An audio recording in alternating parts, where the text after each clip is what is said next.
Alright, so we are gonna be doing the peach fuzz in this video, and one of the best references is basically this one.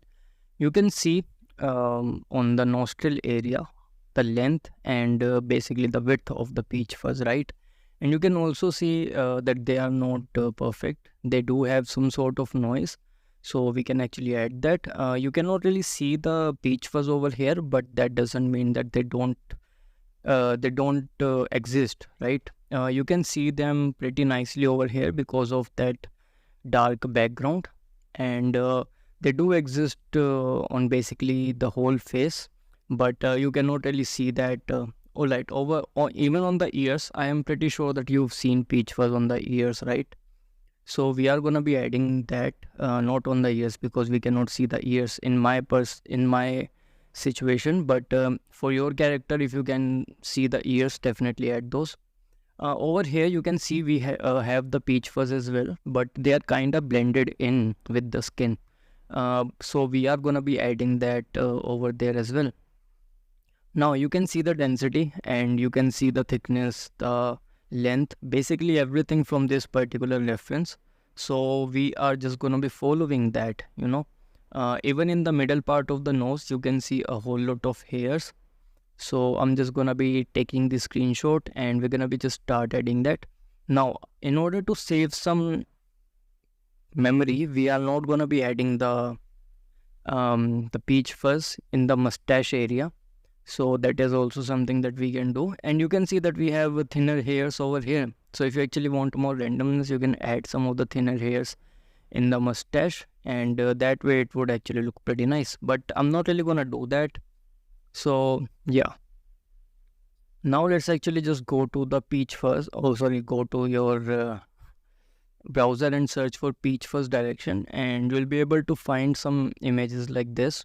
Now you don't really need this to be super accurate. You just need some direction. So we are just going to be using this one, and again, as I've told you, we don't really need this to be super accurate. We can actually just get away with um, peach fuzz like pretty easily. It's also one of those things that is pretty forgiving.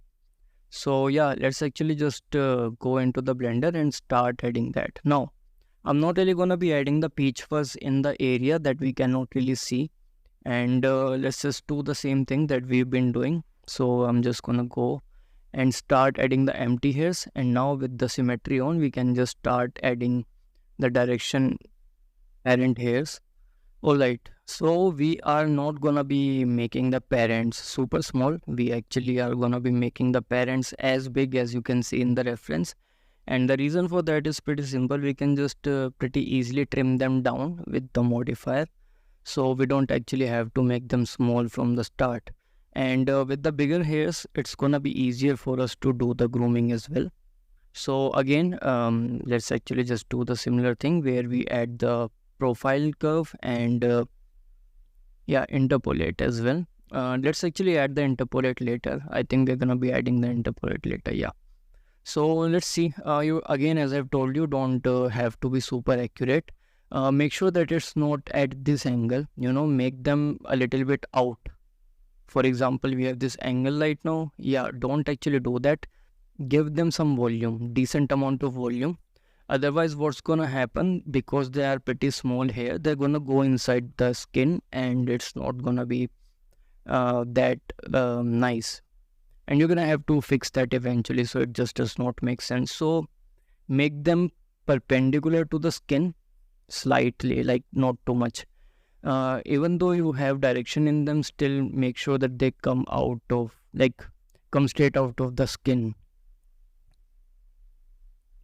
Alright, so now as you can see, we've added some of these, and following the reference, we are actually just going to be adding these as well. So as you can see, I'm using the puff to make them go outwards, and I am just going to be using the projected method. For some reason, it's not working on the other side of the hair, on the other side of, yeah, now it's working better.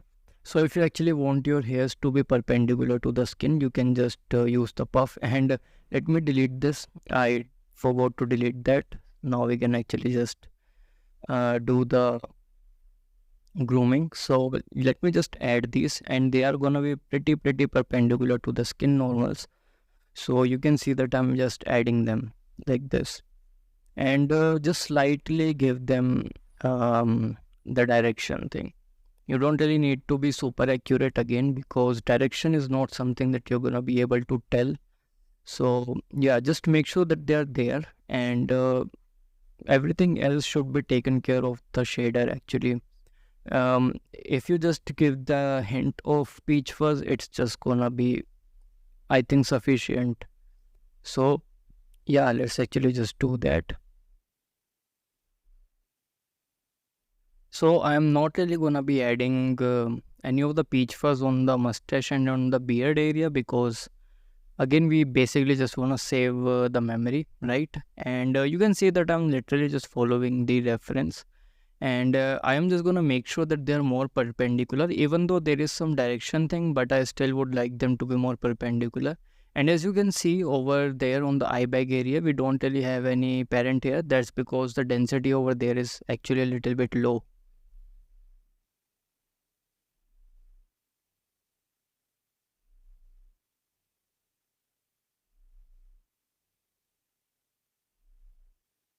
So as I've said, because the density on the eye bag area is a little bit low for the peach fuzz, I am just gonna try and do that.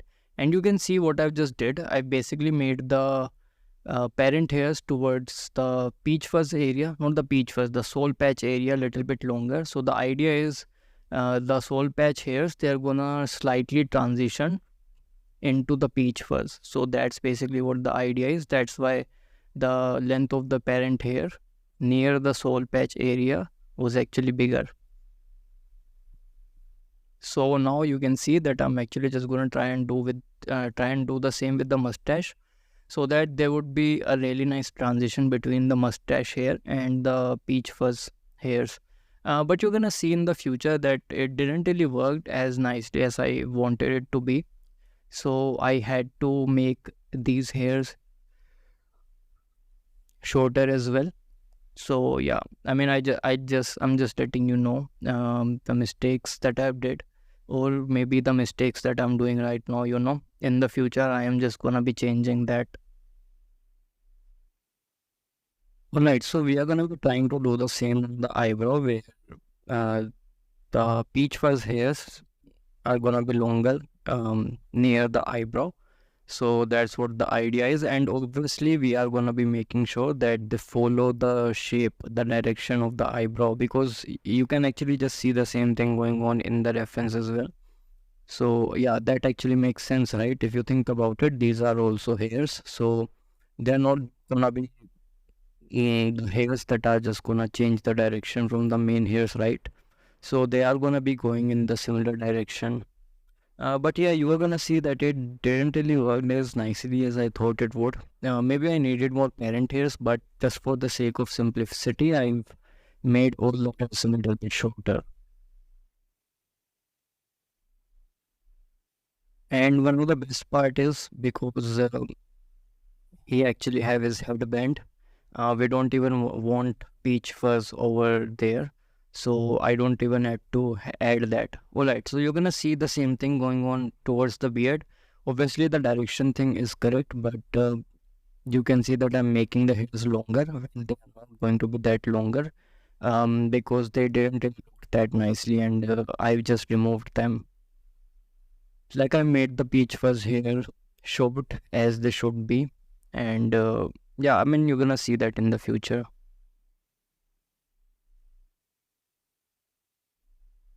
So it's time to do the mask, and we know that we don't really want any peach fuzz hairs in the mustache, because we already have hairs there, so it just does not make sense.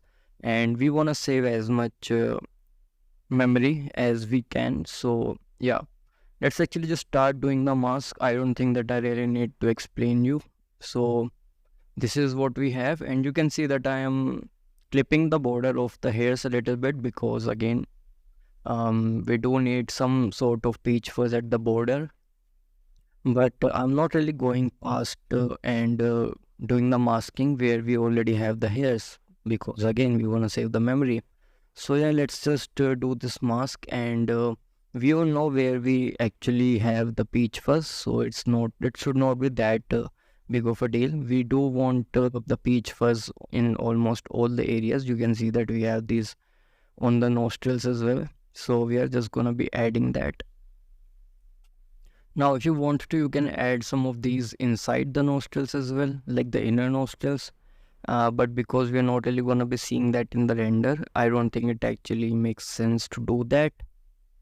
So my idea is, because it's in portrait, I basically wanna add hairs in the area where I can see it in the render, right? So yeah, just to save the memory. And if you want to, you can actually add these. If you are making it for movie, for example, you can actually add them where you don't even see. Maybe the character would turn and you can actually see all the stuff. So yeah, just keep that in mind.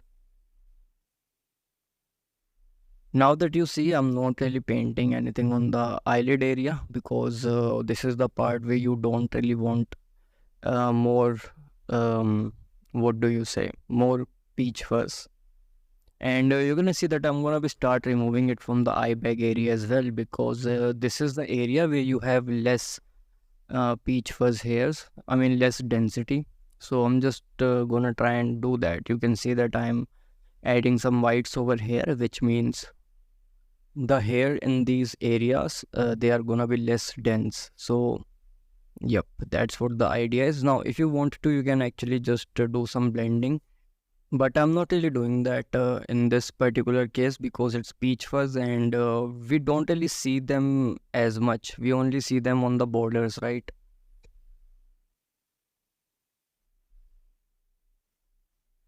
Alright, so this is basically the density. Now obviously we are getting more than we want, and I am just trying to do the same thing. Alright, so we're gonna just do what we did with the eyebrow, which means that we are gonna be replacing the geometry nodes in the set curve profile. So this is what we have, and now longer the hairs are gonna be thicker. Longer hairs are gonna be thicker. Yeah, that is, I think, correct. Alright, so now if you were to go into the render viewport, you're gonna see this is what we are gonna get. So first thing first, we're gonna be just duplicating the material, not duplicating, but copying the material.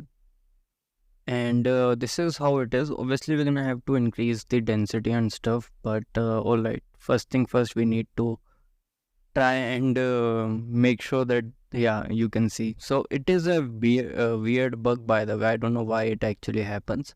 So I think one of the first thing that we're gonna have to do is to see if this modifier is working or not. So let's actually just mute this, sorry, hide the pure ref file, and let's see. So if I were to just go over here and just delete everything and paste it over here, we should have that same thing going on.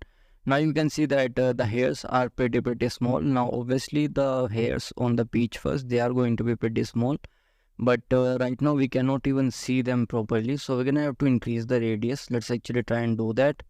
And yeah, now you can see that the hairs are getting thicker and thicker as they are getting longer and longer. So we are actually achieving the same thing, so that's pretty nice. Now we can decrease the radius, because again it's peach fuzz, and their radius is supposed to be pretty small. So I'm just gonna try and do that. Let's try adjusting the radius. Now again, I don't remember the settings, like the exact numbers, so I'm just trying stuff out as well, right? So let's see what's the radius number that I'll end up using. I guess we are gonna be using the 0.004. So alright, that's good. Now we can actually increase the density by 10, because right now the density is pretty low, and we're gonna have to decrease the length as well. So let's just go to the asset browser and use the trim hair curves, and we're gonna be just decreasing the length of them. So if you were to just put the factor to something like 0.3, You can see that we've decreased the length. I think we can decrease it a little bit more. You can actually just see that in the reference. So you can see how long they are supposed to be. I think right now we have a little bit longer. But before we do that, let's just play with the shape and stuff. So this is what we have. Let's actually try and decrease it to 0.02, I guess. Yeah, that's what I thought. And now this should be at the right amount of length, right? Even though we can actually decrease it a little bit more. So let's just try 0.1 actually. So this is the length. Okay, maybe not. Let's actually try and increasing it. So this is the length. Yeah, okay. I think we can play around with this length. I think even all right. So maybe it's the shader. The shader is pretty hard. The shader for the hair is pretty hard. So we can actually just we have to visualize how they'll look once we'll add the hair principle BSTF. But right now this is what we have. And okay, I guess we can actually just play around with the groom. So right now let's just use the grow and shrink, and I'm gonna be increasing the length a little bit on the cheek area. So if you were to, by the way, if you were to remove, not remove, but disable the modifiers, you're gonna be able to sculpt the original parent mesh, not mesh, the parent curve. Yeah.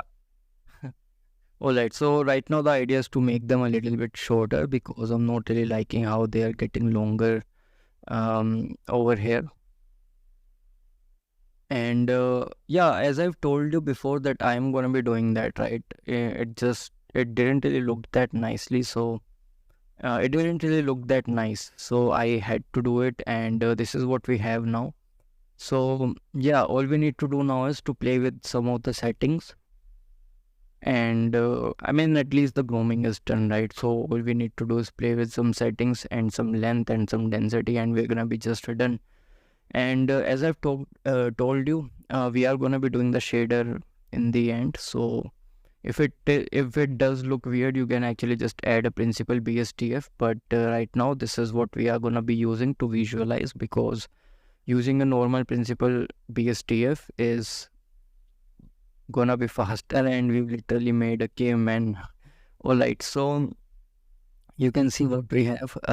We obviously need to fix it, and that's why you're gonna see that we are actually just gonna be making them a little bit shorter as well. But these length, they are looking pretty okay to me. Yeah, but we definitely need to fix this caveman thing that's going on. And you're gonna see that I'm actually just gonna be start making these hairs a little bit shorter. So all the variation that I've added, the length variation that we have right now, you can see on the eyebrow. We need to make them shorter actually. So even if you are not making them shorter, by the way, you can add some of the more parent hairs like I'm adding right now, and you can make them shorter so that the transition would be a little bit better. But I am going to just tell you right now that it didn't really work as nicely as I thought it would. So in the end, I had to remove all the longer hairs actually, and you're gonna see that. So if I were to just go into the render viewport, yeah, you can see that this transition, it's not really working as nicely as I thought it would. Yeah, he's still looking like a caveman. So we're gonna have to just go into the sculpt mode and start removing all the longer hairs actually, and that should fix this problem that we have.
All right, so after a little bit of warm up in creating the hairs, we are gonna be doing the head hairs, and you can see that I've already created a mask for left side of the head, and I am talking from my own perspective. All right, so left part is gonna be different, and then the right part is gonna be different. So I've already created a mask. You can clearly see this is gonna be the head hair, right? Now the reason that I've typed right is because it's Johnny Depp's right? So yeah, let's actually just start adding the curves. I don't even need to explain you the process. I at least this part where I the curves and stuff. So we're just gonna be go straight into the grooming, and let's just start adding some of the hairs. So we are not gonna be using these same numbers. So first thing first. Oh wait, I think I am experimenting on this number. So you can see that I've already I'm already just trying to figure out a length. So 0.3 meter is, I feel like, is gonna work best. So this is what we have. Yeah, I think the reason that we already have mask there is because I was just trying some of these numbers out behind the scenes, so that you don't have to, you know, see me just play around some of these numbers. So yeah, we're gonna be just start grooming the hairs straight away with the numbers that you've already saw. So now let's just start adding some of the hairs. Now the hairs on the head, obviously they're going to be a little bit longer. You can clearly see that in the reference as well. So let's just try and do that. I'm gonna be just doing the normal thing, just adding all these nodes in the modifiers. And now we have something like this going on. So it's gonna be easier for us to groom now. Alright, now we are just gonna be looking at the reference, because before we start doing anything, it's best to do that. So before I am doing that, I'm actually just adding some of the hairs, and this camera was just coming in front a little bit too much.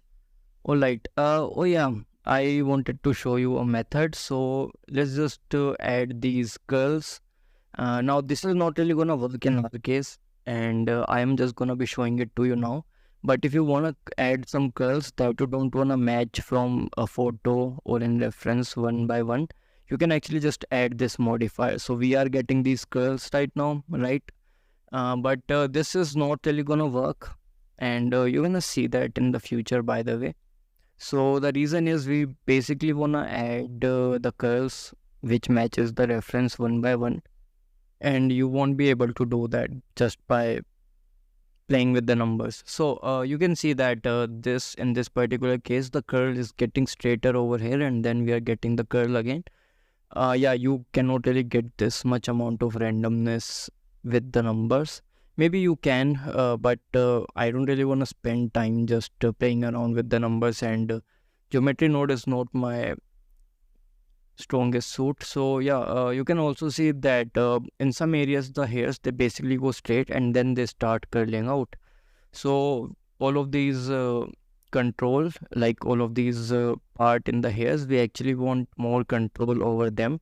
So that's why we won't be using the curl modifier for doing this. We are going to be just adding the curl manually, and that's what the idea is basically.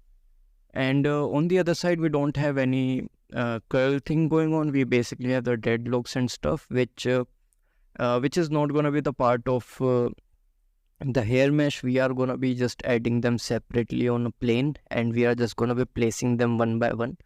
At least that's what the idea is. I mean, you've seen the final render, and yeah, that's what we are going to be doing. So now we can actually just start doing the grooming, because again, that's what we are here for. So one of the first thing that we're gonna do is we are actually just gonna start playing around with the clumping. We don't want the clump to be super sharp. That's why I've adjusted some of the settings. And also the clump right now, the clump that we have, they are a little bit shorter. So that's what we have. But yeah, you can actually just play around with the settings. So we wanna do this now. We're gonna be doing that one by one, and for each curl that you can see, we are gonna have one dedicated parent hair for that. So let's actually just get started. I am gonna be Let's see. So what I'll do, okay, I'm gonna be deleting two uh, extra parent hairs because it's just gonna complicate anything. So I'm just gonna delete two of them, and this is what we have. And now we can actually just start grooming it.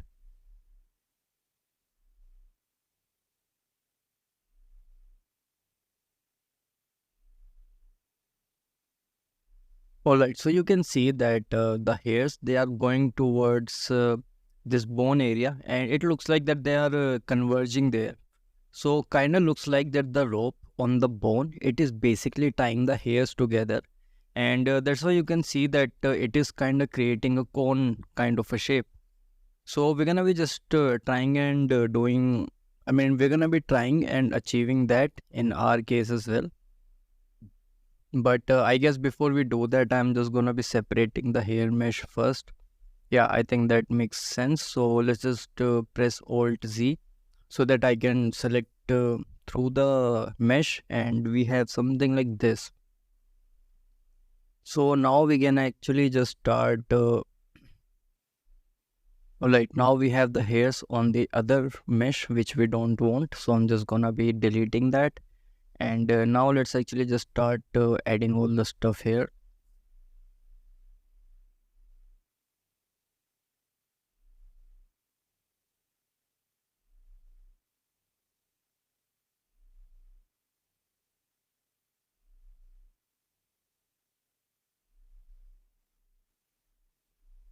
Alright, so I've basically just redid everything on this particular mesh. So now we can just start doing the grooming. Obviously, I'm going to be using the comb. There isn't really anything for me to explain over here. Just gonna try and match some of the shapes. Now, remember we did a sculpt, like a proxy sculpt. If you want to, you can use that as well. So yeah. But in this case, the priority is to basically just match the volume like we have it over here. And you're gonna just see that, by the way. I think if you were to just see it, it's gonna make more sense. So this is the part that we are creating, right? And I just wanted to show you that because I don't want to confuse you like which part of the hair this is. So yeah, let's actually just smooth all this stuff out.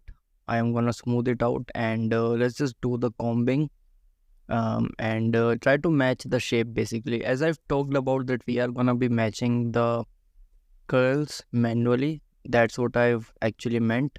Now, if you really want to, if you feel like that your character doesn't really need one-to-one match in the curls, you can use the modifiers totally fine. But in my case, I really wanted to match the hairs one by one, at least the curls. Obviously, you're not gonna be able to match the hairs one by one, but you can still match the curls one by one, and that's what I'm doing right now.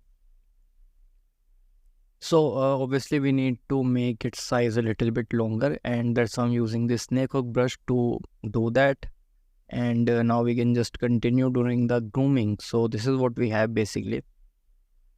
Alright, for some reason, whenever you use snake hook brush, all the twists and turns that you've given to the hairs, it basically becomes straight. Maybe because Blender wants to make sure that you don't mess up the length, but you'll see that as I'll give these curls, the length of the hairs is gonna decrease because it is converging together, right? So I'm gonna have to again do the length a little bit big, like make the length a little bit bigger with the snake hook brush, and you're just gonna see that actually. Okay, because I was getting a little bit problem looking at the hair, like it was hard to spot, I just increased the thickness of the hair, and you can see that the hairs, they basically have just decreased like in length again. So I'm just gonna use the snake hook brush, or in this case grow brush, and increase the length again. So now again, if you were to do this groom, you're gonna see that yeah, you can see that the length actually have increased again. So yeah, just make sure that you increase the length more, because after that you can just decrease it pretty easily. Alright, now we are done with the front. What we want to do, we basically want to make it make the groom from the right, from the left side, from the side. Yeah, side is better word. So whatever we have on the left part, we're gonna be pushing it back, and whatever we have on the right part, we're gonna be pushing it in front. So let's just do that, and we are gonna get a curl from it. So whichever part is going towards the left, it's gonna go back, and whichever part is going towards the right, it's gonna go in front. So I hope that it actually makes sense. And that's how we're gonna be getting a curl. Now it's not gonna be the perfect curl, but it's gonna be good enough for our portrait. So let's see. Yeah, you can see that we are kind of getting this curly kind of an look from all the side, and that's what matters actually. So you can see that the hairs, they are kind of going through the headband mesh. Now we're gonna have to fix that, but I might not have spotted it yet. The past self actually have not spotted it yet, but yeah, we're gonna have to fix that, and we're gonna have to make sure that the hairs make sense, like gravity and stuff. So we're gonna be pushing the hairs back so that it looks like that they are coming on top of the shoulder, right? So that's why you can see that I am actually making it look like that they are falling on top of the shoulder and on the chest, and there is gravity basically. So make sure when you groom, it should actually make sense in terms of how physically accurate it is. So it should not just come down straight, and yeah, that would actually make it look a little bit weird. So yeah, you can see that I've just spotted that, so I'm just gonna be pushing it out. Yep, this is much better now. Alright, so this is what we have. I am just gonna be pushing it in front because in the reference, that's what we have. Alright. I think I can actually make the sculpt of the headband a little bit inside, like it is going out a little bit too much, but I don't remember fixing the sculpt of the headband. Alright, so now we can actually just use the interpolate to see how exactly it is looking, and obviously it's not really gonna look nice because we've only added one parent hair, right? So we're gonna have to add more in order to create more curls. So let's actually just start doing the curl thing, and if you were to look at it, we can just do this one that is like the furthest behind basically, and you can see how it is being tied up with the rope. So there is this cone shape that has been created over here, and all the hairs are coming together in this area because of this rope thing. So we are just gonna be trying and achieving that. Alright, so we're gonna be obviously trying to do that with the groom. Now if you want to, you can separate out the hairs and just do them separately on separate mesh so that it would be easier to control. But in this case, I'm actually just gonna try to achieve it with one single hair curve mesh basically. So now I am just gonna be adding one more hair parent hair, and it's gonna be to the further side, like yeah, you can see where it is. So now we actually just gonna try and make it match the reference. Now if you want to, you can actually smooth it out, and yeah, like this, to remove that volume. And now we're just gonna be try and match. Wait, I am moving the hair that is behind, so I think I should actually just create a mask so that I don't change anything on the other parent hair. Like we've groomed it, so we should not actually change that now. Alright, so now that I've masked it, I can actually just groom it. So you can see by the way that the hair that I've just added, it is pretty much in front, and the previous hair, it was a little bit back. I think we can make it come in front a little bit because I can see that it is not like the starting point of the hair, it's not really that back. So I can actually just start mask the base area so that the entire groom doesn't change, it stays in the place, and I can just change the position of the base. So I've only masked that, and now I'm just gonna be sliding it in front. By the way, the masked area is also sliding, you can see, which is a little bit weird. I masked it so it should not have moved, but it is moving, which is, I guess it's okay. By the way, it can feel a little bit weird to move it, but you just move it in multiple strokes and it is gonna move eventually. If you try to move it in one stroke, it's gonna go back a little bit, but just try and do the same thing again and again, like do with the multiple strokes, and it would move eventually. So now let's actually just adjust it.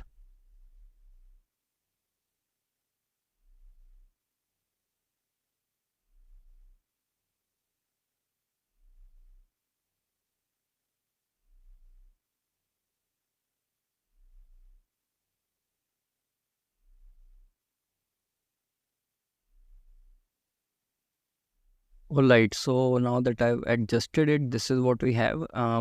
Actually, it does not make sense for me to go into the interpolate curve modifier and enable it, because it's not gonna look okay. We only have two grooms, and for the head, it is gonna require way more than two. So let's actually just start matching it. By the way, the I'm gonna talk about from Johnny Depp's perspective. Okay, the left side of the hair, we are gonna be doing that separately. Like the hair mesh is going to be separate for that. All right. So let's just do the right part with this hair mesh that we have, and we're gonna be doing the left part with different hair mesh. Oh, by the way, I'm actually just gonna try and, as I've talked about, we are gonna be doing the furthest one, and this is the furthest one, right? But we need a bone there. So let's actually, after grooming this, I think I'm gonna be adding a proxy bone there, so that it would actually give us some better idea about the volumes and where the hairs are going exactly. So yeah, let's, in this case, we're gonna have to lower down the length of the hairs. So this is what we have. Um, yeah, right now we are basically just gonna be doing the same thing. Whatever is on the left, we are gonna be pushing it back, and whatever is going to be on the front, we're gonna be pushing it in front. Wait, I've actually just said that wrong. Whatever is on the right, we're gonna be pushing it in front. Yeah, that was correct. So you can see that I'm actually just adding a cube. Now this is not the final model of the bone. This is just a proxy that we are making.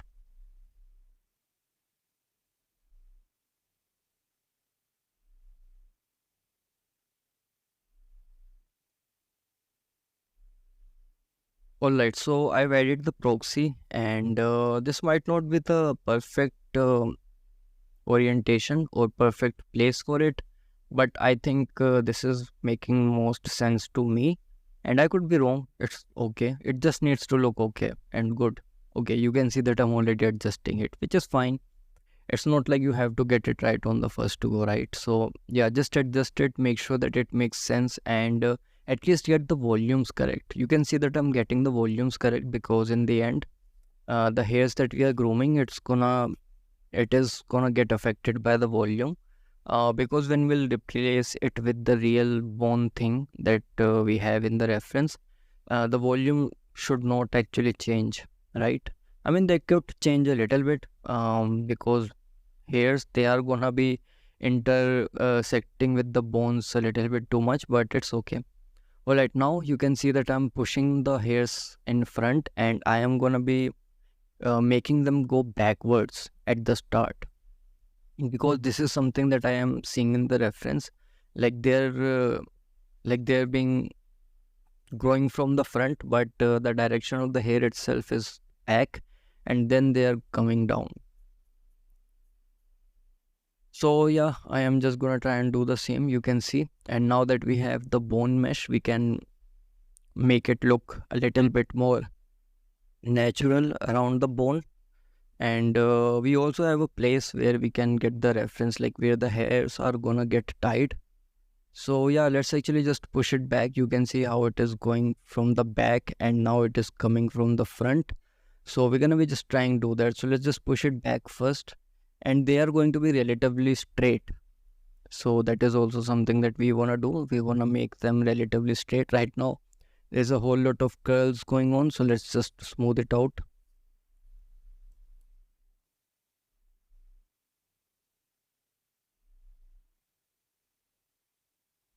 All right, this is I think this I think is better. I am still gonna be smoothing it out because in this particular area the hairs are again a little bit straighter. So this is what we have, and we're gonna need more grooms, parent hairs like this actually.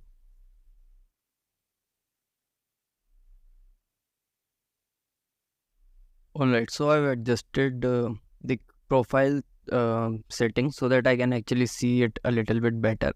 And now we can actually adjust this particular hair as well. It is also coming from the back side, you can see. So we're gonna have to push it back.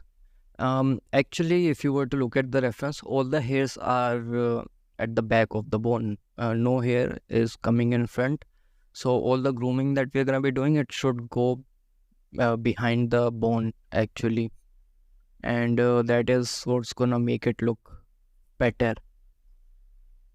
All right, so let's actually just do that, and you can see that this particular groom is coming in front of the bone. So as I've talked about, we need to push it back, and that's why I should have actually added the bone first, because I've kind of invested some time in this particular groom and make all the curls, and now we're realizing that it should have been a little bit behind, but it's okay. I guess it didn't really took that much time to fix it. All right, now we are just gonna be adjusting the curl as well, because adjusting the hair must have changed a little bit of grooming towards the curl section.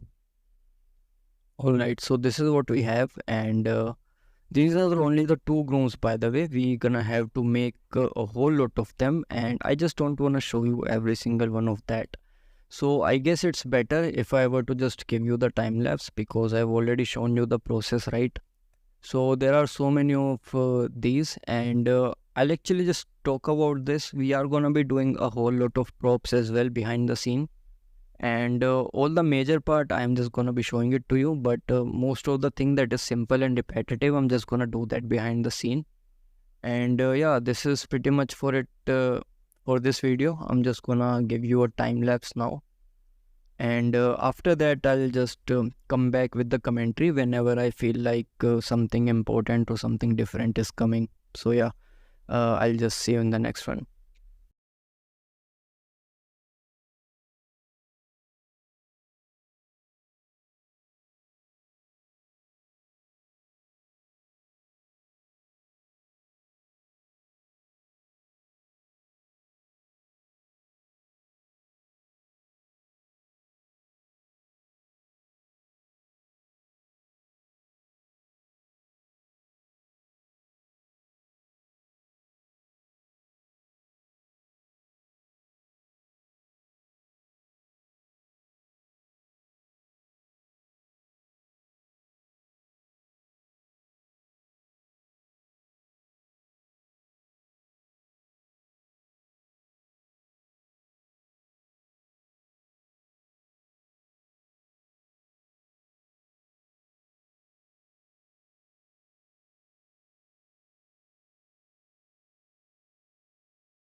Alright, so we did the grooming, and you can see the result actually.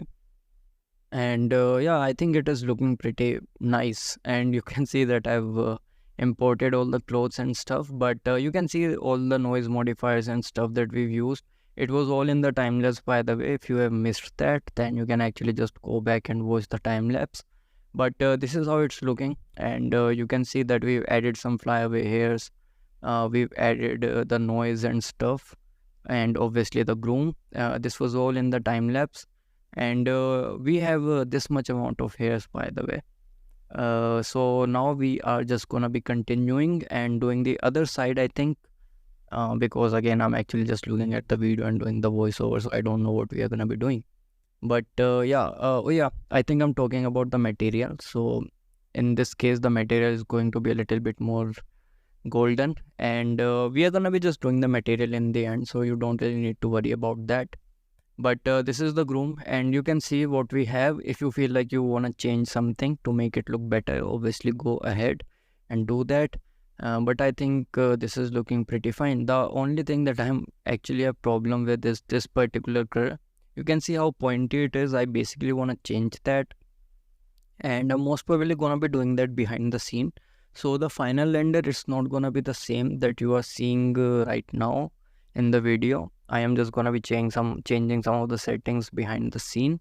Obviously you can look that up, so it's totally fine, I guess. Again, we have multiple here objects, so we have one for the front and one for the back.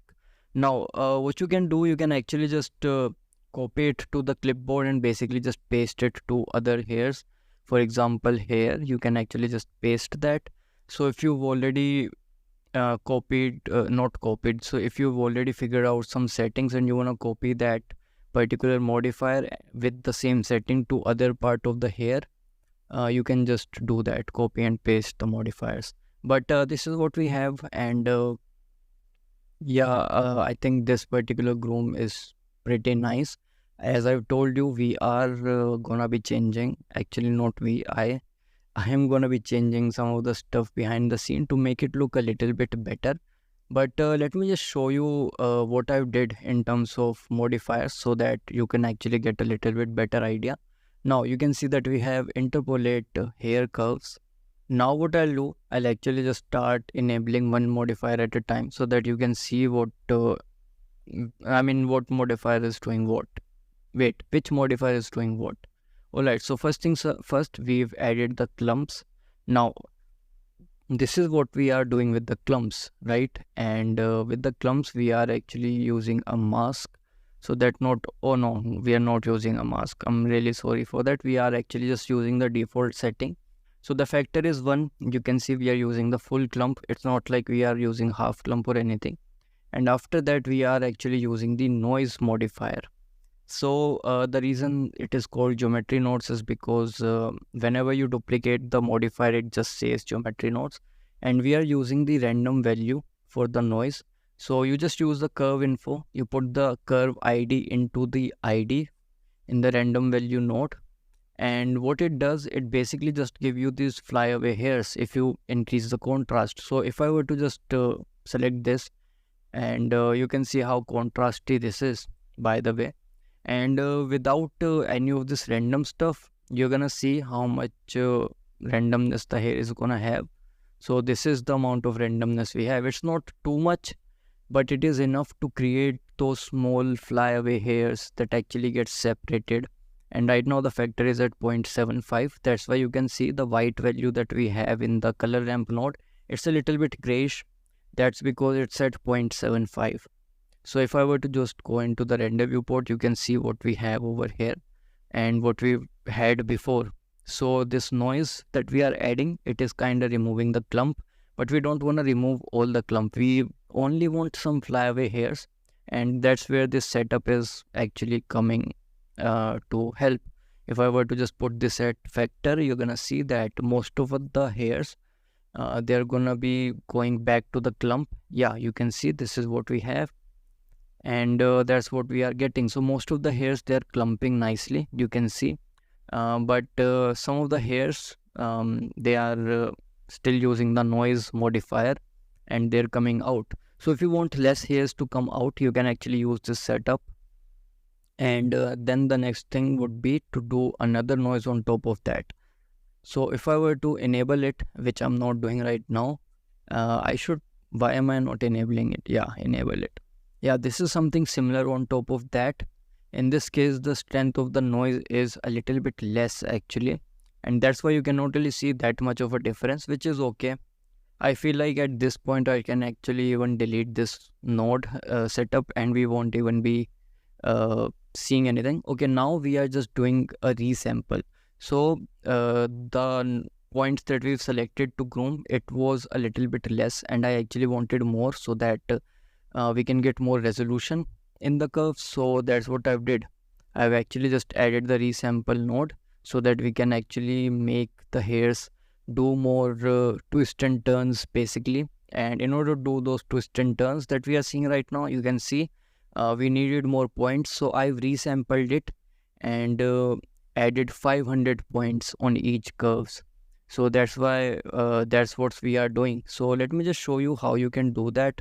Actually, you just add another group. So you just go over there, create a node, click on new, and then just simply search for resample curve, right?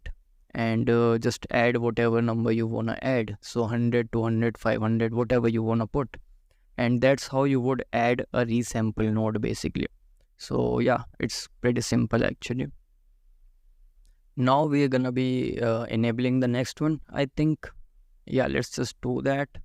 Okay, you can if you were to just adjust some of this part, like if you were to readjust the order, the view would actually change, the result would change. So yeah, make sure that you play with that as well. Maybe playing around with the order gives you nice result. Now we're gonna be just adding another noise, and this is more high frequency noise. So something like this lives, right? In this case, we actually want small little movements in the hairs, but we don't want the hairs to go out too much. We want the hairs to do more swirly, curvy things, basically, more twists and turns. So that's what this noise is all about.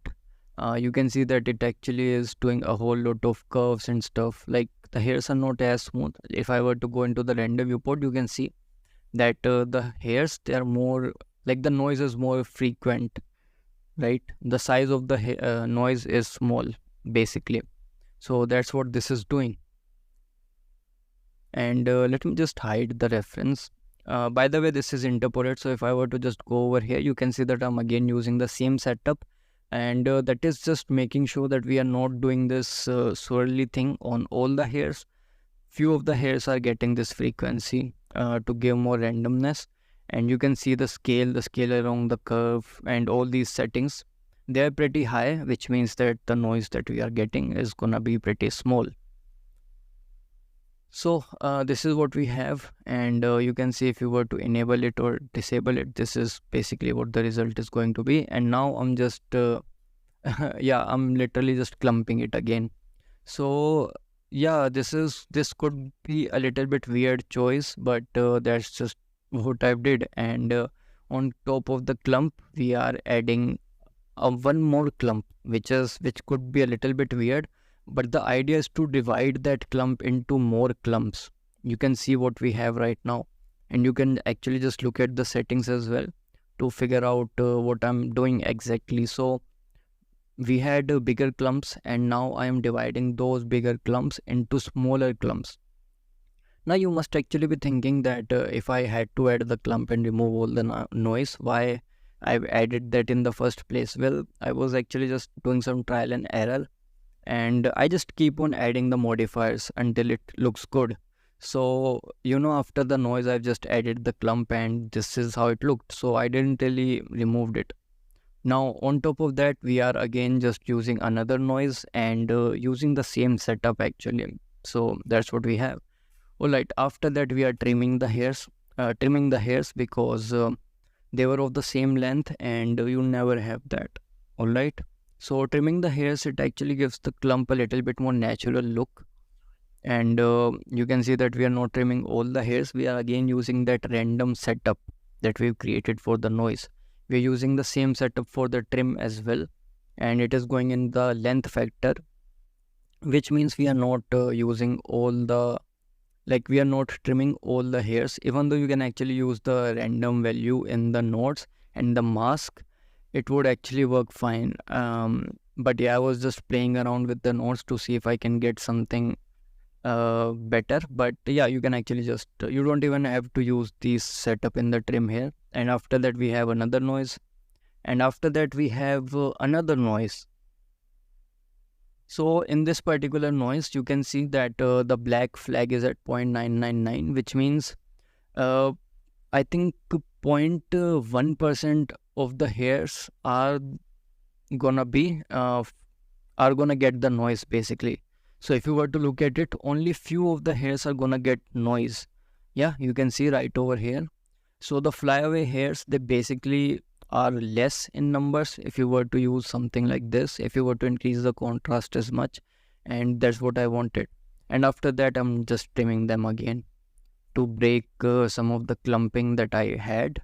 So this is basically what I've did, and I think it actually makes sense for me to show it to you rather than do all the experiment in front of you, because it did take a whole lot of time to get here right. And here is all about experimenting, and if I were to just do it in front of you, this video would have been a whole lot longer, and it just does not make sense. Now I am gonna give you the file, and if you wanna just look at some of the modifiers and the settings, you can just do the same thing that I've just did in the video. You can just disable all the modifiers and start enabling the modifiers one by one, so that you can see what exactly I am going for and what exactly I've did with my modifiers and the settings that I'm using, so that you can actually just get the idea how I've achieved the look. And now we're gonna be just doing this part. So you can see what we have over here. We have this braid kind of a thing going on over here as well, and some of the straighter hairs as well. So we're gonna be just trying to do the both, and yeah, I'll just see you in the next one where we'll do that.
Alright, so we've did the hairs, and you can actually see the disclaimer. I don't know how to fix that, so I've just added that. And you can see that I've created a deadlock. So first thing first, I am just gonna be showing you how I did it. And the second thing is I'm actually just gonna go behind the scene and just put that wherever we feel like we have the dreadlocks. I'm not gonna say that I've actually created one of the best looking one, but in this case, I think it is looking pretty nice. So I've kept that. Obviously, you can actually experiment on your own and try to make your own dreadlocks. Maybe you'll be able to do something better. All right. So basically, the idea is we are just like we did before. I've groomed the hair and then I show you all the modifiers. This is what we are basically gonna be doing in this video as well. So as you can see, I've already just created the dreadlock, and now we are just gonna be exploring the modifiers and the stuff that I've did. So first thing first, I've added a cylinder, and on top of that we've added the hairs. So if you think about it, this is the perfect, not the perfect, but the best way I was able to get something similar to the reference. So in order to get a cylinder like this, you basically just add a cylinder, and I'll just show it to you. Alright, yeah, you don't add a cylinder, I've literally just forgotten. You add a Bezier curve. And the reason we are gonna be adding the curve is because we can actually just control the shape and the positions of it, right? So if you were to add a Bezier curve, you can actually just position it wherever you want, and you can also just change the shape of it pretty easily. And then you can actually just give it a thickness. So let's just say you go to the curve settings, you go to the geometry offset. I don't think it's the offset. Yep, the depth setting. So yeah, you just do this, and what you want to do next is, it's actually kind of important. You if you were to go to the wireframe, you're gonna see that we don't have resolution, like the polygons are stretched, right? So we obviously don't want that, and in order to fix it, you basically just increase the resolution over here, and you would actually get square polygons now, and they're gonna deform much better. So now the next thing we wanna do is, we basically just wanna convert it to mesh so that we can subdivide it maybe one time. Yeah, you can see that I've subdivided it one time to get enough polygons to have enough variation basically. And now we're gonna go to the displays, and yeah, instead of using normal displays, we are actually gonna be using a texture. So let's just remove the wireframe, we don't really need it anymore. So I'm just gonna click on new texture, and cloud texture is gonna be fine. First thing we're gonna have to do is to change the size, because right now the size is pretty big. But let's actually just decrease the strength to see exactly what we are getting. And if you were to just change the coordinates, you're gonna get something like this. And again, just change the strength setting. So something like this is, I think, gonna be fine. And now you can actually just play around with the scale. Have a scale where you basically get both bigger and smaller deformations, right? So that the shape actually changes quite a lot. And now you can actually just add the fur. So in this case, obviously fur makes the most sense, because this hair thing is gonna be all over the cylinder, and we don't really have to groom anything. Everything's gonna be done with the modifiers basically. So let's just trim down the size, the length of the hairs, and something like this is gonna be fine, I guess. And now you can see that it is not deforming, like that it is not taking the shape of yeah, you have to apply the modifier. This is what I was trying to say. So now you can see that the hairs, they are actually growing on top of the mesh now. So now we can actually just start playing with the modifiers to get the result that we want. And yeah, I mean, okay, so I've just deleted that because I wanted to show you the process. And now we're gonna go into each modifiers one by one to see which modifier is doing what.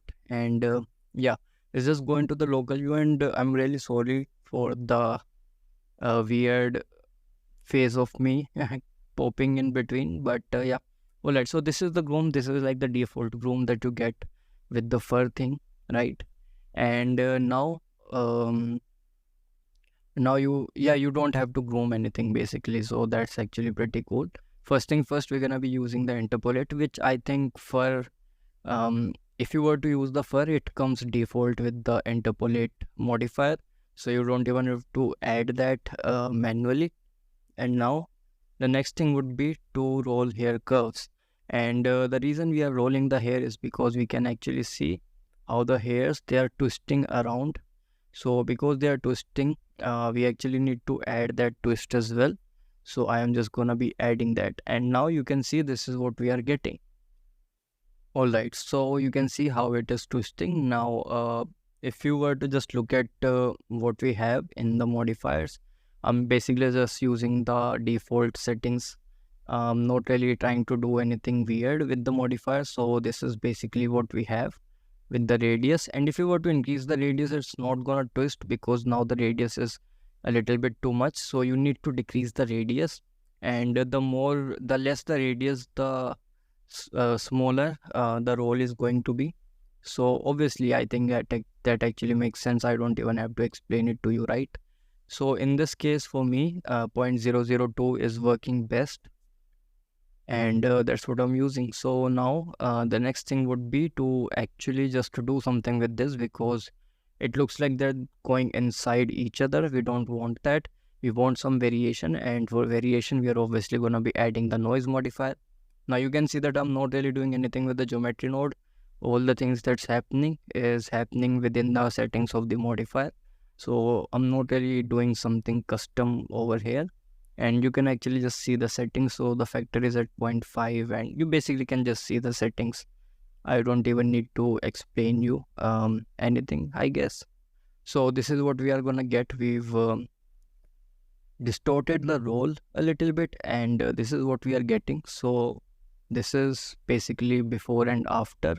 And now the next thing would be to actually add, I think it's another noise. Yeah, it's another noise on top of our previous noise. So this is what we are getting after that.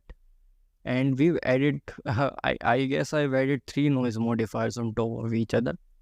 And I guess it's okay, you know, whenever I think I've said it before, but I just keep on adding the modifiers to see what can I get from each one of them, and then I just don't delete it. So after that, I'm just shrink wrapping the curves to the geometry, because if you were to look at the deadlocks, you can see that they are kind of twisting around each other. Like they are pretty close to the mesh itself. It's tight, you know, they look tight. It looks like that the hairs are pretty tight. So I'm actually just trying to get something similar, and you can see this is the result. So just trying to do something similar. Obviously it's not similar to the reference, but just trying to make it shrink wrap to each other so that I can make the hairs look a little bit tighter. And man, this video is a little bit weird, you know, there are so many. Alright, I'm really sorry for all the stuff that's happening on the video. I don't know why it actually happened. I think it recorded in a weird way, but alright. So after that, I am again adding the noise, because I could not have let shrink wrap do shrink wrap take over, because it was actually looking weird. So I'm just adding the noise to make it look a little bit more random. And after that, we are curling them. So yeah, pretty simple, I guess, curling them, right? So yeah, instead of using the roll, I am actually curling them, which could be a little bit weird, but I'm not doing it with every single hair. So I'm only doing it with the 0.5, not 0.5, I think 5% of the hairs. Actually, wait, no, I'm not even using that modifier. I'm using this color ramp. So you can see the value is at 0.02, which means we are not using it at the full strength. The strength is at 0.02, and the black curve is at the halfway point. Alright, wait, I think I messed that up. Yeah, I definitely did, and by recording is messing it up, man.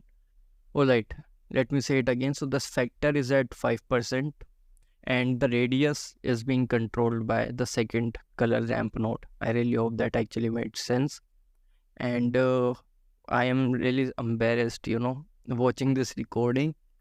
But I don't know why this happened actually. This is weird. But yeah, you are getting this after the last modifier, which I think is the roll modifier, if I'm not wrong. So this is how I got the dreadlock working. So if you were to explore the last modifier, so yeah, let's see. I think I gave it multiple twists and turns so that this twist thing basically overlaps each other. So let me just expand the modifier. I'm still not doing it, but you can see the result, right? I think the results are pretty good, and the way it looks, I think I'm really liking it. Am I even gonna expand the modifier to show it to you? Let's see. So I might not even expand the modifier. So yeah, but you can actually just see in the file whatever the setting is, even if I don't expand the modifier. By the way, I'm talking about this stuff, how the rope is actually being wrapped around the hair. We're gonna be doing that in a separate video, and again, pretty similarly, I'm actually just gonna do that behind the scene, and I'll explain you how I did it, because this is also something that's gonna take time. And this particular braid that I am pointing out with my cursor. I was pointing out with my cursor. I was not really able to make it. So I just placed a normal dreadlock there. And if you were able to create something really nice, similar to the reference, then please let me know. But yeah, for the dreadlock, this is pretty much it. And I think it's not really that complicated to create. And even if it actually is, you can just copy the settings that I've used. But after that, we are just gonna be creating all these props, and I'm gonna try to create this braid, and I'm gonna fail. So I'm just gonna replace it with the dreadlock. So yeah, this particular one, the one I have my cursor on. So yeah, this is yeah, we're gonna try that. All right, so you can see that we've created so many dreadlocks, and I don't think that I actually need to explain it to you because I've already shown you the process. And you can also see that the specific braid that I was talking about, yeah, I wasn't really able to pull it off, and instead I've actually just added a dreadlock in place of that. So now we are actually just gonna start doing some of the knot stuff, knots on the braid, and that's basically what the idea is behind this video, that we're gonna be doing that. So this is the braid, by the way, that I'm talking about. I wasn't really able to make it look good, so I've actually just instead of this, I just replaced it with the braid, sorry, with the deadlock, and you can see it in the video as well. So yeah, I mean, yeah, sometimes you just cannot create stuff. I mean, I've tried. You can see that I've actually tried getting something similar, but it wasn't really looking that good. Even if it would not have looked similar to the reference and still looked good, I would have kept that. But neither it was looking accurate to the model, to the reference, nor it was looking good. So I've decided to just scrape it off basically. And yeah, I've just replaced it with the dreadlock. So you can see right over here, even though it's not the exact dreadlock, I've changed some of the modifiers and settings so that we can differentiate it with the others. And yeah, that's basically what I've did. So both of these, by the way, the golden one, I've replaced them with the dreadlock. So that's just how it is. So if I were to draw it for you, this one and this one is what I'm talking about, by the way, just in case if you are wondering. So these two have been replaced. I was not really able to make them, but yeah, if you can actually make them, try obviously. And if you do get a good result, let me know how you approached that. Maybe there is something that I can actually learn as well.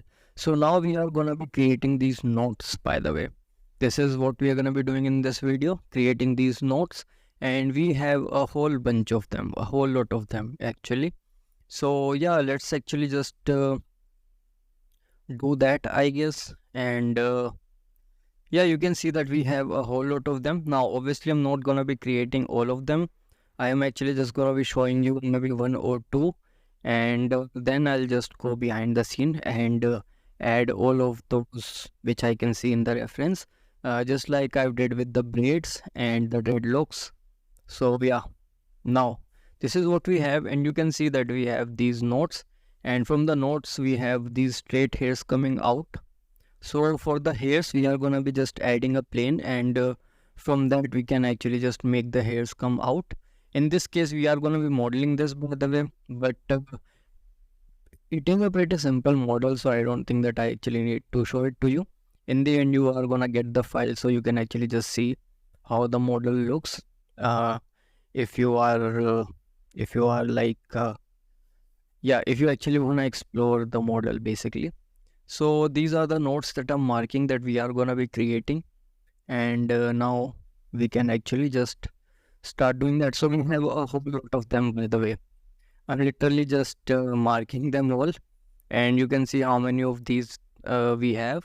So yeah, we're gonna have to just create one or two, I guess, and I'll add the rest of them behind the scene.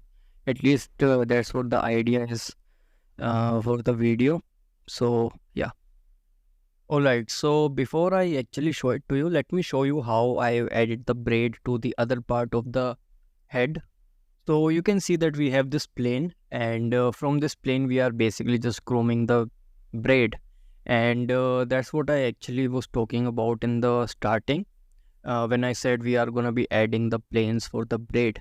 So now that we know that, let's actually just do something similar. Add a plane again. This plane is for the part of the hair that are coming out of the braid, like the straighter ones, right?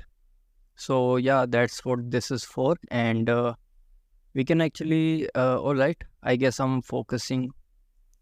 Okay, so this is all right. I have no clue what I'm doing, guys, but we'll see. So we know that the one that I'm selecting right now is the one that I'm also looking in the reference. So I guess we are gonna be doing this one. I don't know which one I'm gonna be doing first, actually. Okay, I guess we are gonna be doing this one first. Yes, I think we are doing this one first. So we are gonna be creating a notes for this one.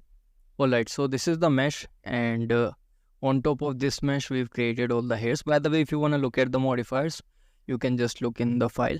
So now what I'll do, I'll actually just okay, let's just add a hair. Alright, even I'm confused, guys, like oh, I'm actually showing you how I've created this mesh. I get it.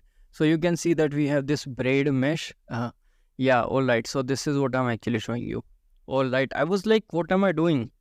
Okay, so yeah, let me just show you what I did. I've actually just added a plane, and then I've added duplicate curve and put that to 2, so that we have three hairs in total, and I've just added braid to them. So that's how I've created this, and now you basically just adjust some settings. So yeah, just adjust some of the settings until you get what you actually want with the mesh. So something like this, maybe do more setting change and then convert it to mesh and then convert it to curve, and now you can actually just add the thickness to the curve. So that's how I've created this mesh. Obviously the settings are not the same, but you can play around with the settings. So yeah, this is what I actually wanted to show you.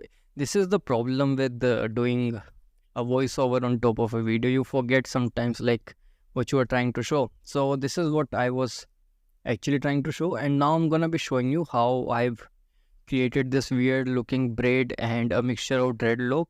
And this is the one braid that I was not really able to create, but these are the modifiers actually.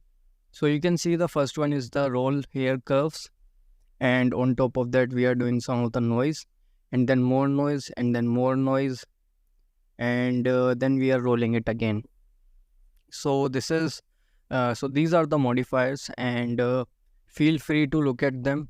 I think I've actually said it too many times now. So yeah, just go through the modifiers and you'll find all the settings that I've actually used to get a result like this. Even though I'm not saying this is like the best looking thing ever, I am actually just saying it first that I was not really able to create something similar to the reference. But yeah, I've just tried something, and it's not accurate to the reference, but it's okay. So I've kept it. I could have just replaced it with a deadlock or a braid as well, but I wanted to try something new. Alright, now we are actually just gonna be start adding these notes. So let's just adjust some of the shape of it. And by the way, whenever you adjust the shape, you're gonna have to also adjust the shape of the groom curves, like the parent curves, sorry, in the hair mesh. So I'm actually just gonna show it to you. So right now you can see that I'm smoothing it out and making it a little bit conical, so that it actually make it look like that the hairs, they are converging at one point, right? At least that's what the idea is. So now if I were to unhide the hairs, you can see that their position is not in the area where we've deformed the mesh. So we're gonna have to do something in order to make it look like that they are growing on top of the mesh and not in the air like we have right now. So, oh wait, it actually have changed, right? Wait, did it change? Nah, you can see that they're coming out of, yeah, you can see that they're coming out of the thin hair, not hair, air, thin air, and we're gonna have to fix that. So the easiest way to do that is actually pretty simple. You just delete them and then re-add them again, and that would actually just add them on the mesh. So yeah, you can either delete them in the edit mode, or you can actually just delete them in the sculpt mode, totally up to you. Right now we are in the edit mode, so let's see if I'm actually gonna be deleting them or not. Alright, right now you can see that the blender is actually kind of lagging as well, and this is because we are adding so many hairs now, so I guess it's normal, right? Yeah, I think it's normal. So I'm just gonna be, oh wait, I am painting, okay, I am creating a mask. Alright, so I don't want the hairs to grow from this particular area. So I guess I'm not fixing that, or maybe I fixed that behind the scene. I don't really remember, but now I'm focusing on creating a mask, and this mask is gonna tell Blender where we want the hairs and where we don't want the hairs. We can actually control a whole lot of stuff from this. We can actually control the noise strength. We can control the density of the hairs. So yeah, we're gonna just yeah, we can actually do a whole lot of stuff. So yeah, I mean, let's see. Now I've actually created a gradient so that we'll actually have a smoother transition. By the way, we can also control the shrink wrap modifier in the hairs that we have. We can shrink wrap the hairs on the black part, and yeah, that also could look pretty nice. So in this case, let's see. So we are right now in the roll hair curve modifier. I guess if we were to use a mask and tell Blender that we don't want any roll in the black area, it would be much more closer to the mesh, and it would actually look a little bit better. Alright, so let's actually just copy paste the setup from somewhere else. For example, from this area, we can actually just copy it, and now we can actually just paste it over here. Wait,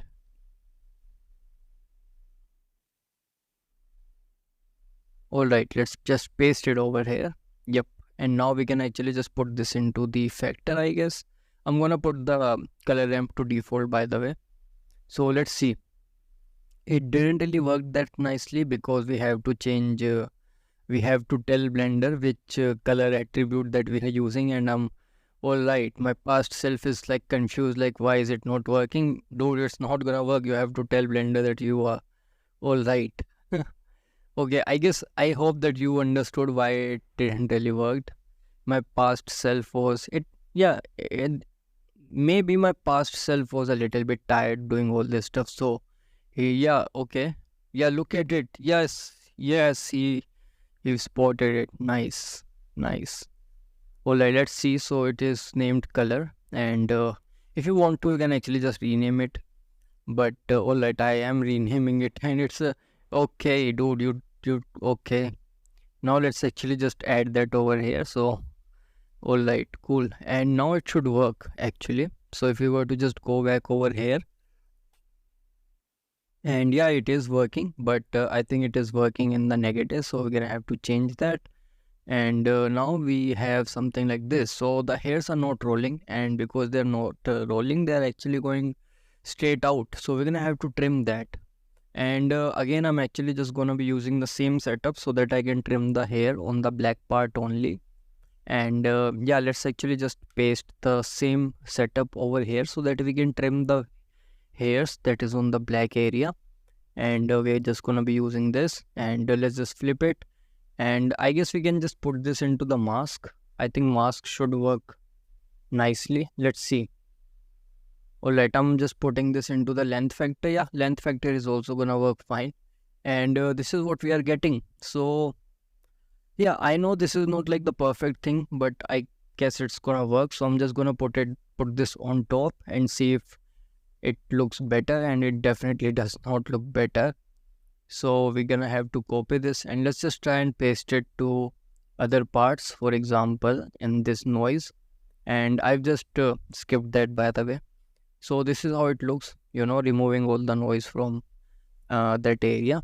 And yeah, we basically have removed all the hairs by trimming them down.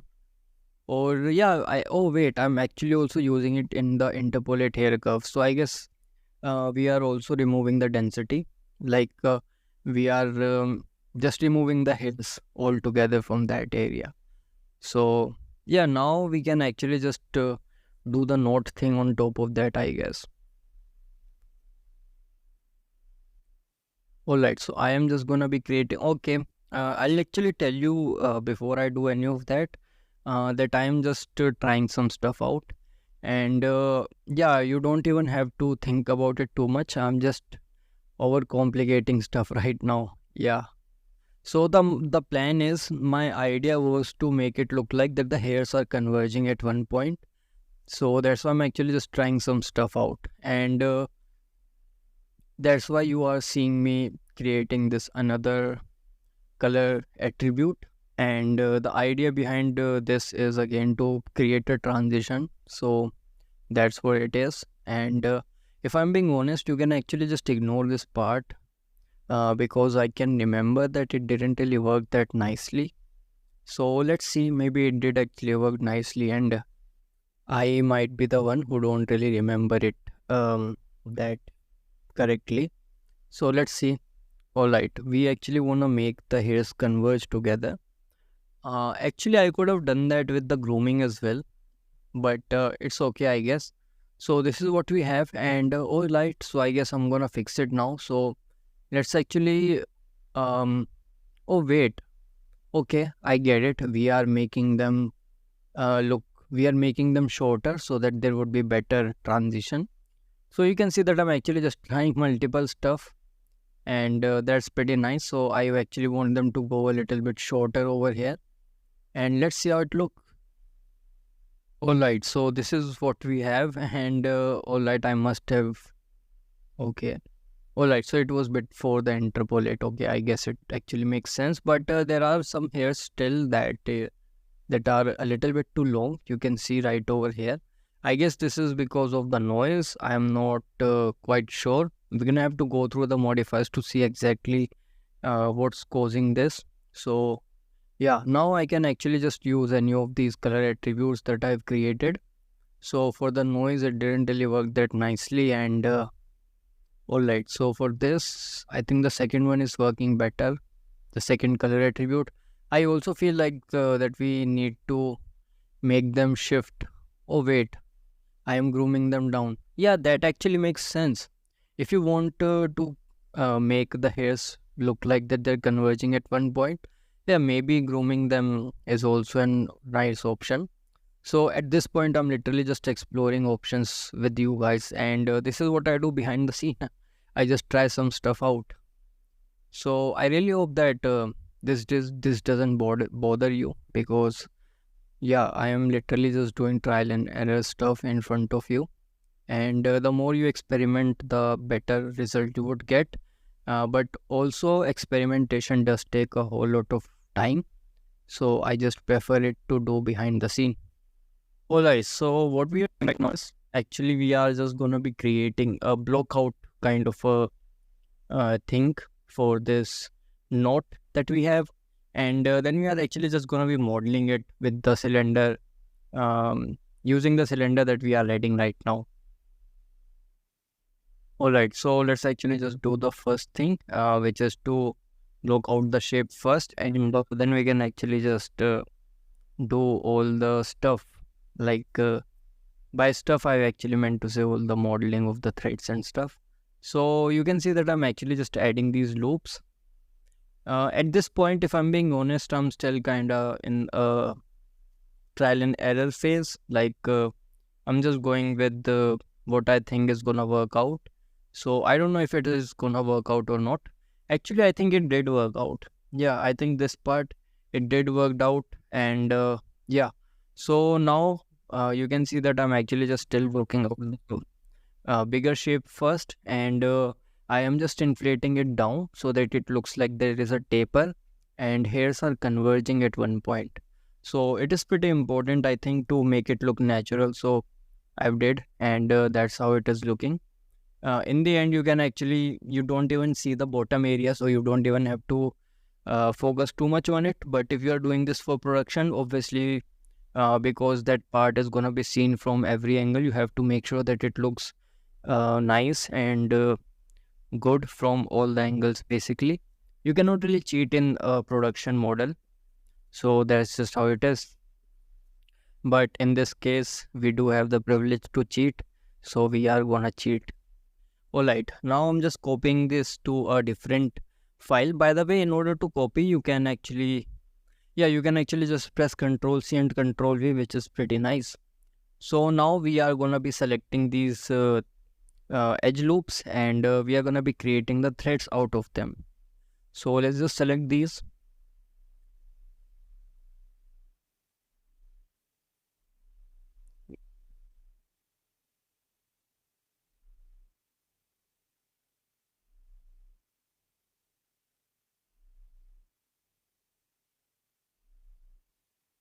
Alright, I think this should actually be enough, and now I'm just gonna be separating them out. Alright, so just press P. Come on, press P. What are you doing? Just press P. Yes, separate them. And if you actually want to, you can convert them into a curve, or you can also use the skin modifier. Totally up to you. In this case, we are going to be using the skin modifier, and we have to mark root for that. So first thing first, let's actually just view it from the top, and we're going to have to select the vertices that could be easiest to select. So I think this particular set of vertices are going to be the easiest, so I'm just going to select them and mark them as root. And now just press Ctrl A to make their radius smaller, and now all we need to do is we need to just duplicate them, and yeah, just put them like this. So we're gonna have to duplicate them one more time, and this is what we are getting. So we did kind of get the threads, and all we need to do now is to just go into the sculpt mode and make them a little bit more random. Right now, they are not really looking threads. They are looking. I mean, it's not organic, right? The model that we have right now, it does not look organic. So we're gonna have to make it look organic. Alright, I'm actually. I think I'm making them a little bit more smaller, or maybe bigger. I guess we are making them bigger. Alright, let's see. So I've opened a different reference. By the way, for every note, I'm actually just going to be doing the same thing, and you can just shrink wrap it to the cylinder, and now you can see that we have much more closer model. Like it is shrink wrapping the cylinder a little bit better now. And now we can actually just subdivide it, and after applying the shrink wrap, we can just do the manual stuff manually. That what a weird sentence.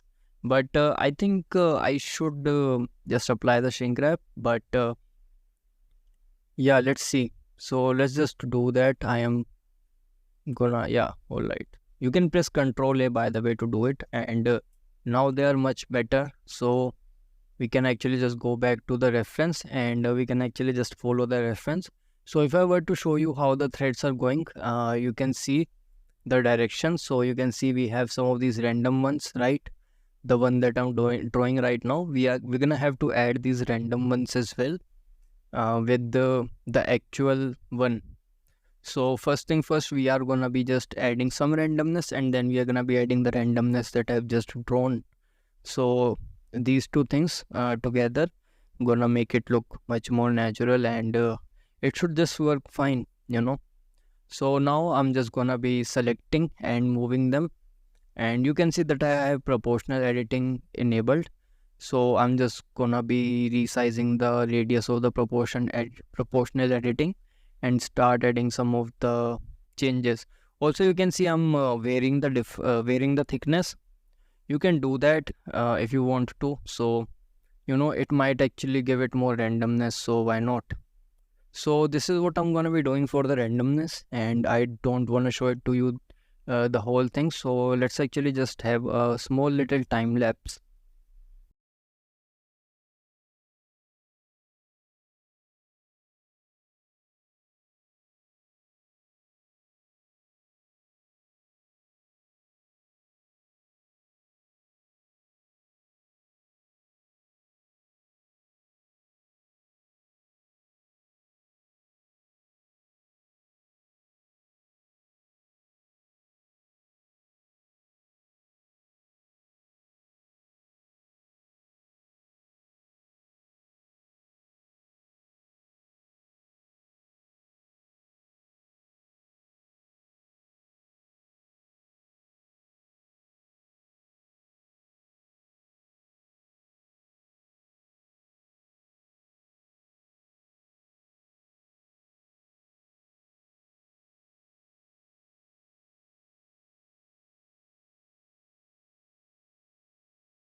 All right, so this is what we have, and now we can actually just start adding some of these random ones that is on the outside, and we don't actually even need the cylinder. So yeah, we can actually just delete that.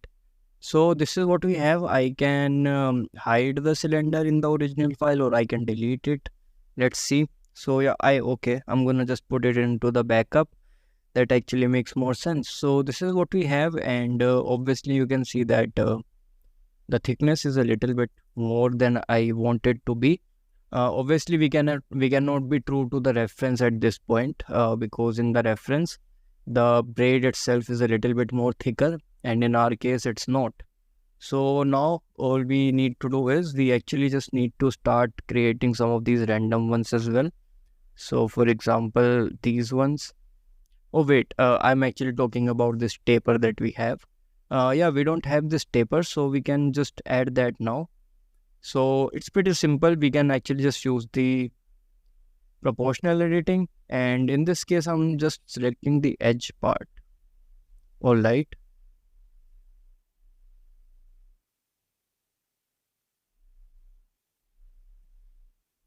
Okay, let's see. So we are gonna be using the sharp. I am confused. I am selecting. Okay, I am definitely select. Okay. All right, we are actually getting some taper, but we can just make it look a little bit better, I guess. And I am just gonna be pushing them out. Oh, by the way, these hairs that I've added, yeah, I've used the plane for these hairs. I must have skipped that in the video, so that's okay. Yeah, you can see that I'm actually also creating some randomness to make it look more natural. So yeah, that's just how it is. And we're gonna have to adjust them from the side view as well, push them back from this particular view. And now we're gonna be just doing something similar from here. All right, so this is what we have, and now we need to add these threads that are basically outside, but okay, I'm actually just still adjusting these according to the volume that we have inside. By the way, I varied the hairs. that you can see inside behind the scene. So yeah, just in case if you're wondering.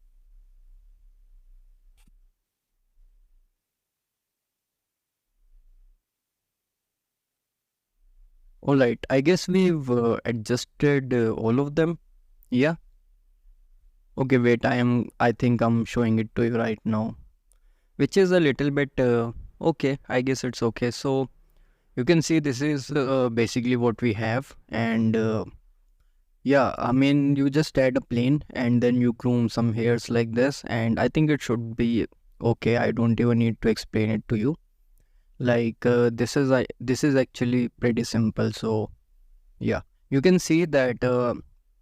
In these hairs, the curve profile is actually a little bit bigger because I wanted to save a little bit of memory. And yeah, if you were to make the hairs thick, then you would need less hairs, which means less memory. And that's basically what the logic was behind doing it like this.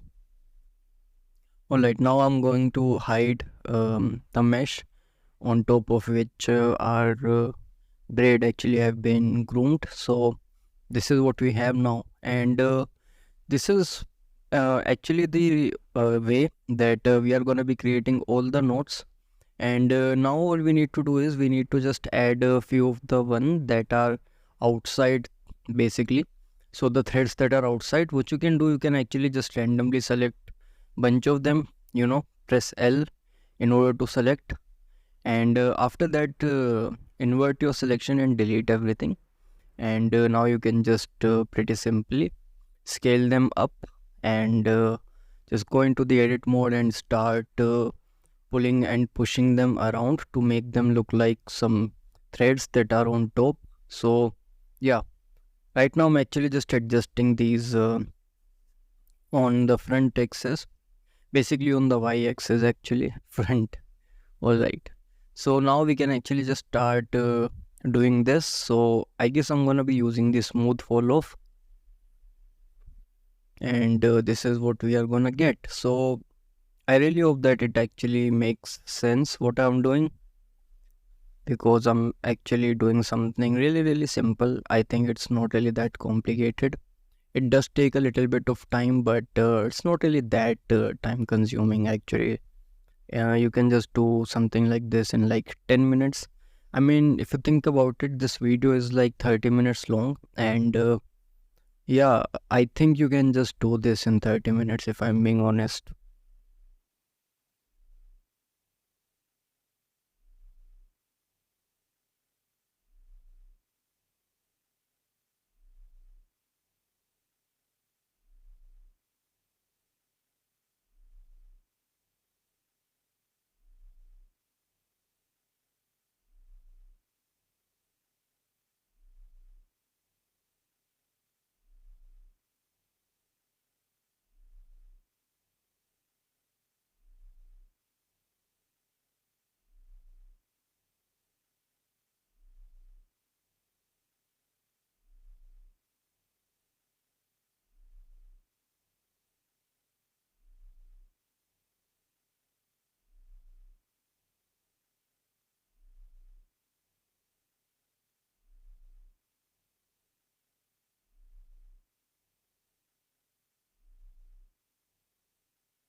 So this is what we have, and right now the video length is at 32-minute kind of a mark. And if you think about it, I actually also had to explain stuff to you, which means that you should be able to do something like this in like 10 to 15 minutes max. That's what I feel like. So this is what we have, and yeah, we are just gonna be repeating this same thing for all the nodes. The only variable would be the thickness of the threads and stuff. So yeah, you can actually see how the result is, and if you want to, you can just go a little bit more further and start adding more variation. So yeah, this is like totally up to you actually, however you want to approach these stuff.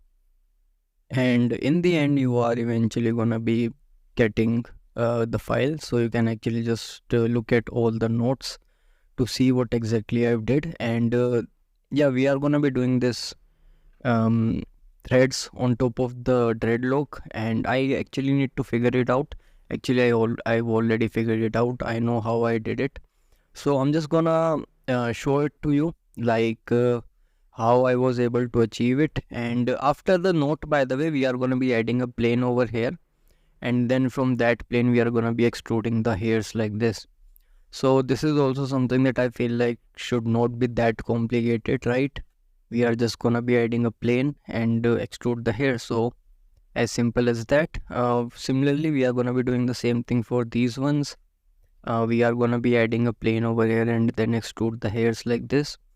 So I am most probably gonna be doing a whole lot of stuff behind the scene, and in the next video I'll update you whatever I did. And yeah, this is pretty much it for this video as well. I am gonna be just seeing you in the next one. All right, so you can see that we've actually did a whole lot of stuff behind the scene. And in this video I'm actually just gonna be updating you. So you can see that we did almost all the props. I've did all the notes, all the threads, all the materials, at least the material for the hair. And yeah, now we are just gonna be talking about the stuff that I did. So I'm just gonna walk you through each and everything that is actually important and worth sharing one by one, basically. So yeah, let's see. All right, so you can see that we've did the headband as well. We've did all these props, all these bones. By the way, these bones are downloaded from Megascan, so you can actually just go there and download these yourself. And you can see that we've did all of these props that were there. We've did the feather, we've did these hairs, we've did all the notes, basically everything. We've did this coin with the skull.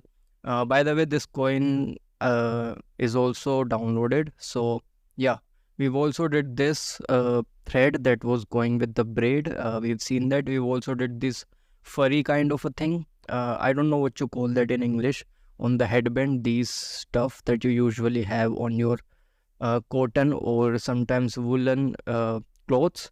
So these stuff, and I am just gonna walk you through it, so you don't really have to worry about anything. It's not like I'm gonna hide anything from you. We are gonna see how I did the feather. So the feather is also looking pretty nice. And yeah, I am actually just using all the decimated version of the clothes. By the way, you can see that this cloth is actually decimated, which is pretty awesome. And let's just talk about the materials. So what I did, I basically just downloaded Johnny Depp's not Johnny Depp's, but Jack Sparrow's headband texture, and I put that texture in Photoshop, made it tiled. All right, you can actually just do that pretty easily. There are multiple videos on YouTube how to make a tileable texture in Photoshop. All right, you do that, and you don't actually have to do it because I'm gonna just put this texture in the source file, so you can just use it. And after that, you just tile it, right? You just use it on your material. So this is what we are gonna get now. This color, it actually have been this is the original color, right? And we are using box in mapping and generated. I really hope this is something that you know. I don't think that I need to explain you what box mapping is, because this is pretty simple stuff. And if you were to go to the shade flat view, you're gonna be able to see all the polygons. But you can definitely tell this is the decimated version, and this is the final version actually that I've used in the portrait as well. So I am not gonna be using the higher poly version that we've sculpted. We are gonna be using the decimated version. So if I were to go back into the render viewport, after this color, I've added some nodes in front of it in order to change the color. So you can see that this is what we have. And if you were to separate your blues, you are gonna get a mask like this. And with this mask, you can actually control the darker lines. I didn't really wanted those lines to be super dark, so I've used a mask and I made those lines a little bit less dark. You can see in the reference how dark those lines are. I didn't really wanted that, so I just did this. Alright, so this is basically the first material that I've did, and on top of that, we are not multiplying but mixing it with an orangish kind of an color. You can see in the node editor that we are mixing it with an orangish color. So that's basically what we are doing for the material. Now, if you want to look at the principal BSDF shader setting, you can see we are using sheen and stuff. But this is actually much more awesome thing, right? These furry things that you get on the clothes sometime. This is much more awesome to look at. So we are gonna be talking about that.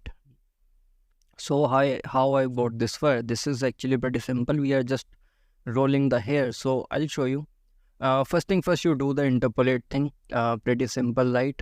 And you just have to resample it. By the way, you have to go into the geometry editor, and I am resampling it by 50. So we have 50 points. You can actually go more or less, totally up to you. Maybe you would get better result with your own settings. But after resampling, we are curling the hairs. So you can see, okay, you cannot really see that right now because in the interpolate, the viewport is at 0.1. You have to put it at 1 actually in order to view it a little bit better, but the render time would increase quite a lot. So I've just put that to 1. But yeah, you can see this is what we are getting, and it is lagging a little bit. But you can definitely see that the hairs are rolling with itself, and we are kind of getting this fur kind of a feeling. So if I were to zoom in, it might not look really that good with that much zoomed in, but you can see what's happening over here, right? Hairs are rolling around, and yeah, we are getting these curls that are looking pretty nice. They are looking pretty awesome with a little bit far behind. Like if you have camera at a decent distance, they actually look pretty nice.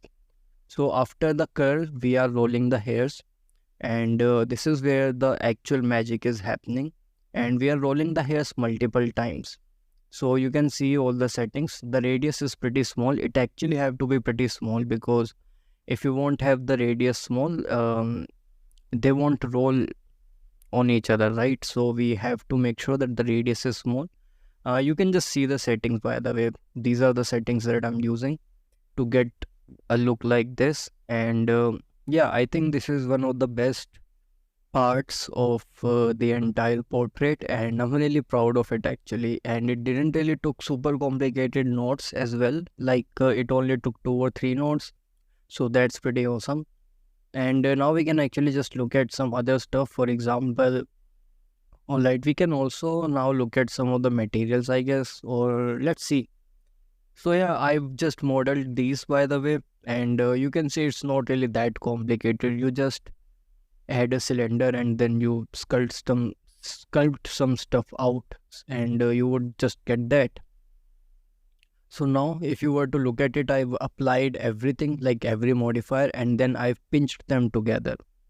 Alright, in order to make them squish into this cylinder thing, I've pinched them together, and now it looks like that they are going and converging into the cylinder thing that we have over there. And by the way, we are not rendering these objects, and I've did the same thing with this. So I've applied the modifiers and then manually just pinched them together as well. So you can use your comb brush in order to do it. There are multiple ways you can actually just do that. So that's what I've did. I've applied all the modifiers in the hairs to make them look like that they're going inside. So yeah, that's you can see that I not did the same thing for this. I think I'm actually gonna be applying it in the future and do the same thing. Yeah, I've did the same thing with this. You can see all the modifiers have been applied. And yeah, this is what I've did in order to make the hairs go inside those cylinder thing. And yeah, alright, so for this is also something similar, by the way. I've just selected the hairs and I've did that. For this one is actually a little bit different. I should show it to you. So what I've did, I've created these cloth part that are going around the object, and then after using cloth as a reference, I basically just inflated the geometry and sculpted the geometry actually. You can see how it has been sculpted, and after the sculpt is done, I've added the hairs, and that's how the hairs were looking. So for this, I've just modeled it normally, like we all can model this, right? I don't think that I actually need to explain it to you. So in order to model it, I've actually just downloaded some references for Johnny Depp, and you're gonna see that, by the way, in the references folder, I think. But yeah, this is what I've did, and this is not like the perfect kind of a prop or texturing. But because this is something that you don't usually look at as much, I've just did it pretty quickly, and you can see it's not super perfect, like it's not an hero prop kind of a thing, but it looks decent enough that I've kept it, you know. So the way that I've did its texturing is pretty simple. I've used AO and the pointy nodes in Blender, and that way you can actually just get pretty cool result. And after that, on top of that, basically I've just manually painted some stuff it as well. So yeah, it's not really that complicated actually. So, and also because this is not something that I'm doing for let's just say, I'm not properly doing it, like I'm just at this point trying to save as much time as I possibly can. I'm just not doing it super properly, just doing stuff with the nodes. Alright, so for this, I've just downloaded an alpha from Google, and I've just sculpted that over here. And after that, I've baked it actually. So you can see all the details. This is baked. All the texture maps, they're all baked now. Because I wanted to again save some memory, and it's better to just bake them actually. So you can see this is what we are getting, and again I'm just using the AO and stuff in order to get some complicated looking materials, even though they are not super accurate, like physically super accurate, but they works pretty nicely. So you can see this is what we have in terms of the color, and yeah, it is looking pretty nice. So that's how I've did almost all the props, and similarly I've did this. So yeah, you can see that I've actually replaced the moon and star with the Indus Valley seal. It's a Shiva seal, by the way, those who don't know. One of the oldest seals humans have ever discovered. So that's what I'm using instead of moon and star. Now you can actually use whatever you want, it's totally up to you, but I just wanted to do something different. So I've decided to use the seal instead. And that's what we have. You can see that we are getting some sort of stretchiness on the border of the coin, but I didn't really bother fixing that because it is working nicely in the render. So I thought, why even bother if it is working okay in the render? So that's just how it is. You know, I've actually used the same AO and stuff, and if you don't know that, by the way, then I would be surprised actually, because again, as I've said, this course is pretty complex. Oh, by the way, these chains, I manually placed them, rotated them. You know, there is no sim involved in that. So all the chains, not the chains, but these links, yeah, all of those were hand placed. Okay.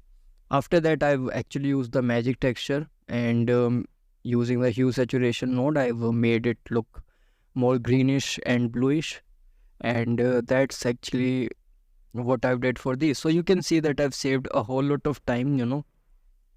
I didn't really bother overcomplicate anything. So that's just how it is. Alright, so now we are gonna be looking at these props, and you can see what we have over here. Yeah, we also have these bones, by the way. Some of these bones, actually these two bones that are on the top, the one that I'm selecting right now, this is actually have been downloaded from Megascan.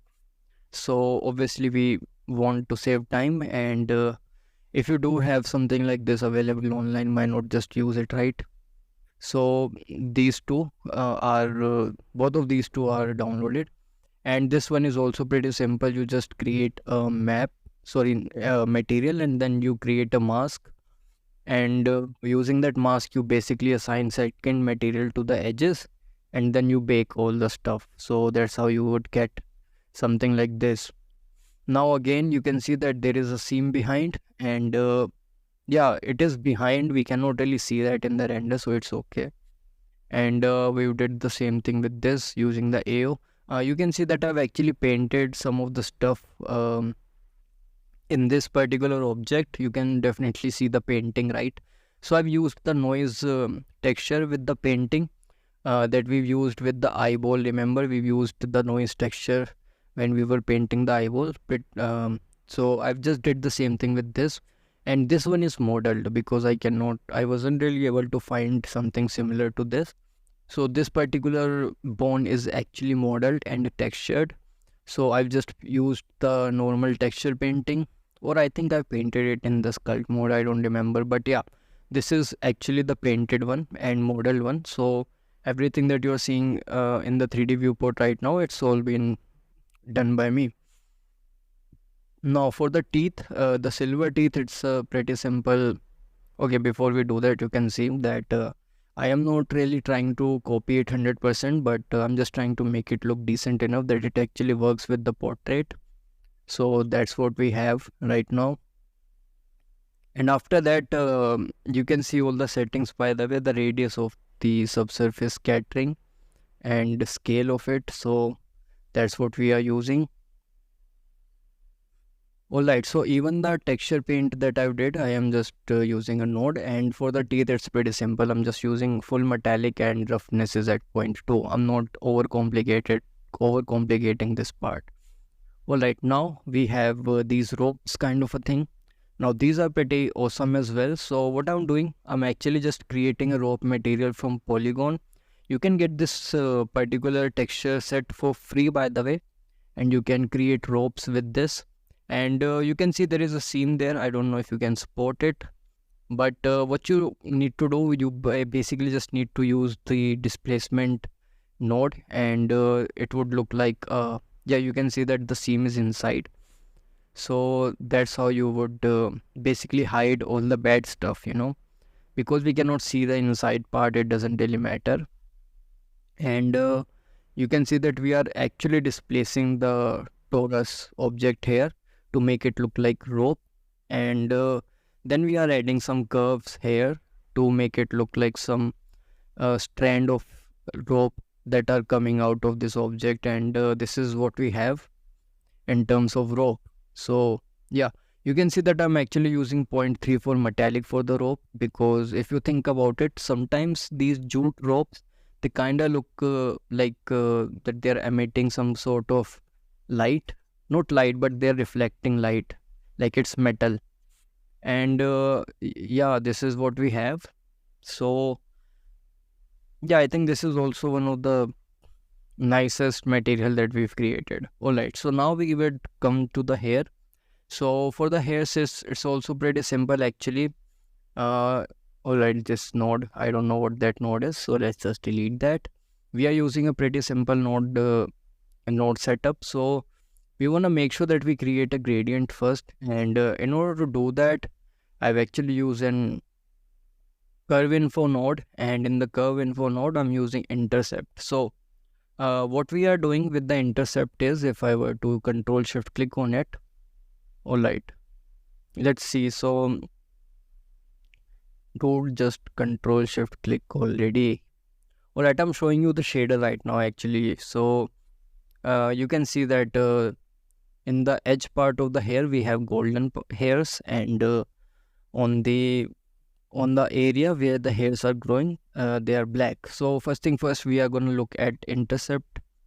So if you were to control shift click on it, you can see in the base we are getting a black mask, and as soon as the curves they are getting towards the ending point, they are getting whiter and whiter, which means we are gonna get a mask if we were to use a color ramp. So I've used the color ramp, and I've increased the black section. You can see how it is increasing. So I've just moved the black point and created a mask like this. Alright, now we do have this particular hair strand that is smaller in length, that's why it is getting whiter way before all the other hairs, but that's okay. It just give us much more natural look. But we are also adding some randomness, by the way. So in order to add the randomness, we are getting something like this. So just control shift click until you get to the random, and this is what we are getting. So the idea behind randomness is pretty simple. All the hairs are not gonna be black and yellow, right? There are going to be some variation in them, and that's how we are gonna be getting those. So if you were to control shift click, you can see that we are just removing most of the white, and we are getting more black. And if you were to multiply it with this, you can see this is what we are gonna get. So yeah, you can see this is what we are getting. We are getting more black and less white, and this is what's gonna give us much more random look. After this, we are gonna be just putting this through the color ramp. You could have just used a mix color node as well, but with color ramp you can also adjust some of the contrast and stuff. But on top of the color ramp, we are alright, so this is what we have. On top of the color ramp, we are mixing it with another color. So yeah, you can see this is what we are getting now. You can actually just change the color of this, by the way, whichever color you want. Maybe you want to go walk and do some red and blues. Yeah, totally up to you. But we are mixing this random thing, and by mixing that, we are getting some of the golden hairs on top as well. So that's why we've created those random nodes, so that we can actually get these on here. And you can just see something like this in the reference as well. So it might be light reflecting, but I felt like that it is looking pretty nice, so I've just decided to add that. So instead of having all the hairs black, I've added some of the golden ones, and now we are using principal BSDF and hair BSDF, and we are adding them together. Because the principal BSDF itself was a little bit too translucent for me, and I didn't really like it. So I had to remove some of the translucency, and in order to do that, I've actually just used the principal BSDF with it, and I've added them together.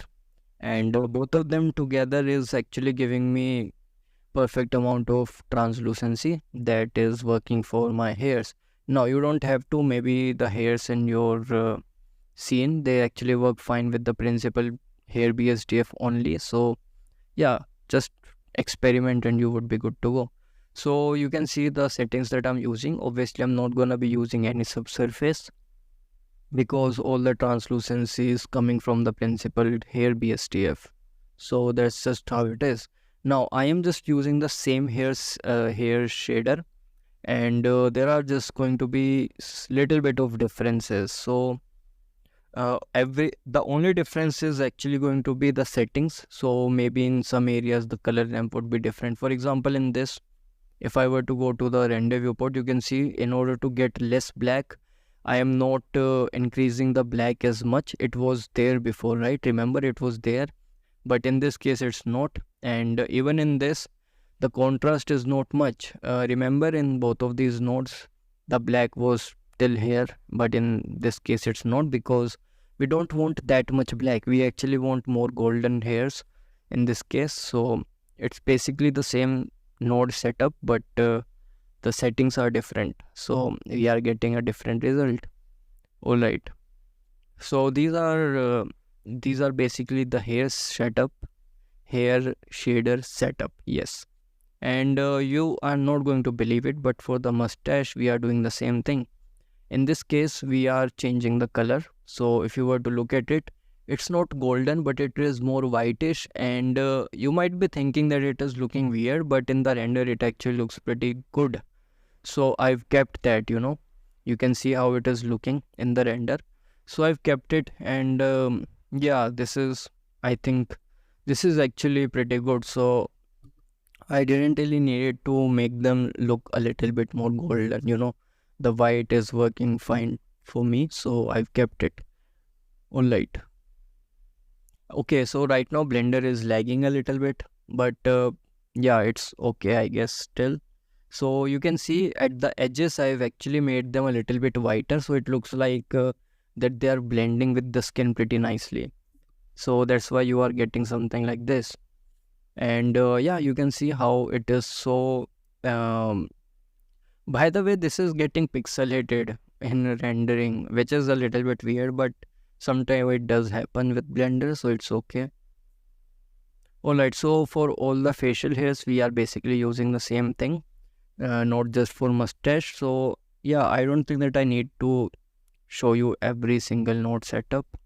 But let's actually see the peach fuzz one. It's actually the simplest one, I think, in all the hair shader. So we are only using one shader, principal hair BSTF, and you can actually just see the values. We are using melanin at 0.2, melanin redness is at 1, and the method is Chiang. So I don't know if it's the default or I might have changed it, but you can actually just see all the settings that I'm using, and this is basically the shader for what do you say it, for peach fuzz. Yeah, now if you were to compare it, yeah, this is the default actually. So we are using the melanin concentration concern. All right, so yeah, you can see that these are the settings. So I've just shown you what the default shader was, but we've definitely changed some stuff. So yeah, for the eyelashes, pretty much the same thing, and you can see the same shader setup. We don't want all the hairs to be black, and I mean most of the hairs are going to be black, but yeah, you can see how much black flag is being towards the right. So we are getting mostly black over here. All right. Yep. So this is pretty much the shader of the hairs. Actually, I haven't really did anything different. And for this, obviously, we also need to see this one.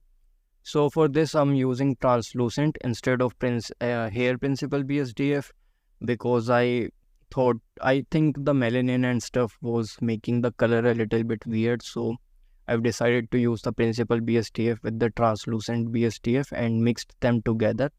So we are getting something like this. All right. So with this, Blender is lagging a little bit, but it's okay, I guess. I can still show it to you. So these are the settings. You can see the base color. You can see that we are not using any subsurface. For the translucency, we are using the translucent BSDF and we are mixing it at 0.4. So this is all the shader setup, nothing super crazy. And yeah, I think I've shown you almost everything related to the materials now. But let's see. So we also have these, pretty much the same thing actually. In this case, alright, we can just delete this. But in this case, we needed less black. That's why you can see in the color ramp, the black flag is towards the left. So I really hope that it actually is making sense to you. So you can see that we are getting more whites, and because we are getting more whites with this particular node, with this color ramp node, we can actually assign the white, like we can assign the brown to the whites, right? So we are getting something like this, and pretty much the same thing.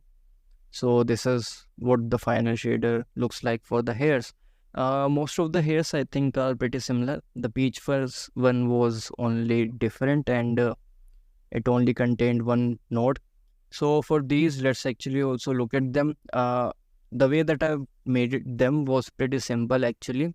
So I've added this torus object, and then I've duplicated one of the face loops like this. So if I were to just duplicate it, you can separate it, and you basically just add an edge loop, and then you press F, so that it becomes parallel to one of the edges, and you delete the other edge, and you can see it's parallel now. So what you can do, you can grab and press C. So you press G twice and then G and then C once. So G twice and then C once, and you basically get something like this. And then you add the solidify modifier, you sculpt some details on it, and that's what you would get. So the texture that we are using, it is some sort of fabric texture that I've got online. Nothing really complicated actually. So yeah, this is basically how it looks like. And for everything, is there I mean there are many props that I can actually show you, but I'm only showing you the main ones, the one that might be a little complicated. So for this, I'm just again using normal textures, nothing complicated going on. For this, I can show you what's happening in this one. So for some reason, Blender's pointiness does not really work that nicely sometimes, especially if the object is small. And in this case, the object is actually small. So if I were to control shift click on it, and we go till we get pointiness, you can see that we are getting these white artifacts. But I was like, let's just use them in our favor, and I've increased the contrast and we get something like this. And I've literally just put that into the base color. We are using full metallic, right? And yeah, it is an artifact, but it's okay. It is working fine, so I've kept it. You know, the metallic is full, the roughness is at around 0.2. So this is what we have. Now this one is interesting. I've used the coin as a collider mesh. Let's just look at the material first. So this is the material, right? And again, the material that we are using is okay. So this one is baked actually. This one is baked, but I want to show you how I did this. So I've added the coin as a collider and this object as water, like fluid, and then I've just dropped it on top of the coin, and I paused the same in between, and we get something like this. So for this, we are using transmission. Obviously, it's not at fullest, because at full it is getting a little bit darker and I didn't really liked it. So I put the weight at 0.943, and that's how I've created this. And for this is a different object for these clothes. Even though these clothes are similar to, like, it's in one object, it's supposed to be in one object, but it's easier if you were to just make them separately. And now we can talk about how I've created the feathers, because feather is also one of those things that actually took a little bit of time for me to figure out. First I was thinking of using a texture for the feather, but what I've created this middle part. All right, so I've just traced down the middle part from the reference, and after that what I've okay, so I've added the hairs, but not on the middle part actually. I'll show it to you. So you add these and then you groom the hairs like this. Alright, you groom them. So this is what you are gonna get, and then you use the interpolate and then clamp and stuff. So that way you are gonna get a result like this. Alright, and you can see that as they are going towards the edge, they are kind of breaking up a little bit. So in order to add that breakup, I used the clamp modifier. But before clamping, we actually have to add the grooming, and you can see the shape, by the way, how the shape of the parent hairs are and how they're getting smaller and smaller as they're going towards the like bottom area. Alright, let's wait for it to go back. Alright, we are in the object mode now, and I've did the same thing for the other side as well. So we are using interpolate in order to populate the, like, in order to get more density. And alright, so what I've did, like the object that these hairs are coming out of, it's not the middle circular thing. Otherwise it would come out of everywhere, right? So if I were to show it to you, they are, man, when am I gonna show? Alright, I think I'm gonna show it now. Yeah, I am showing it now. So what I did, I've actually just selected these face. So I've just selected face like this. Alright, I've separated them. So I've duplicated them and then I've separated them. And the left part and the right part, I've separated them as well. And they become a separate object basically. And on those separate object, I am grooming these hairs. If that doesn't make sense, then you can actually explore the file. It should be in the backup actually. So you can see how they're coming, right? If I would not have done that, they would come like this as well. Like the hairs would have grown like this from the other side and it would not have looked that nice. So after that we are, yeah, as I've said, we are gonna be using the clump. and that's what we are getting after the clump actually, this divide thing. And after that we are using a little bit of noise to get some randomness, and then we are trimming the hairs a little bit. Alright, now I actually remember it. We are gonna be applying the modifiers because you can see at the edges, the clump, they are kind of crisscrossing each other, and you're gonna see that. So I've just applied it, and now we're gonna be just start trimming some of this stuff down, which is looking a little bit weird. So we are just gonna be, yeah, you can see that they're not crisscrossing each other, they're not intersecting each other. In our case, it is. So because the trim didn't really work as nicely, I'm actually just gonna go in there and trim this down manually to remove this crisscrossing basically.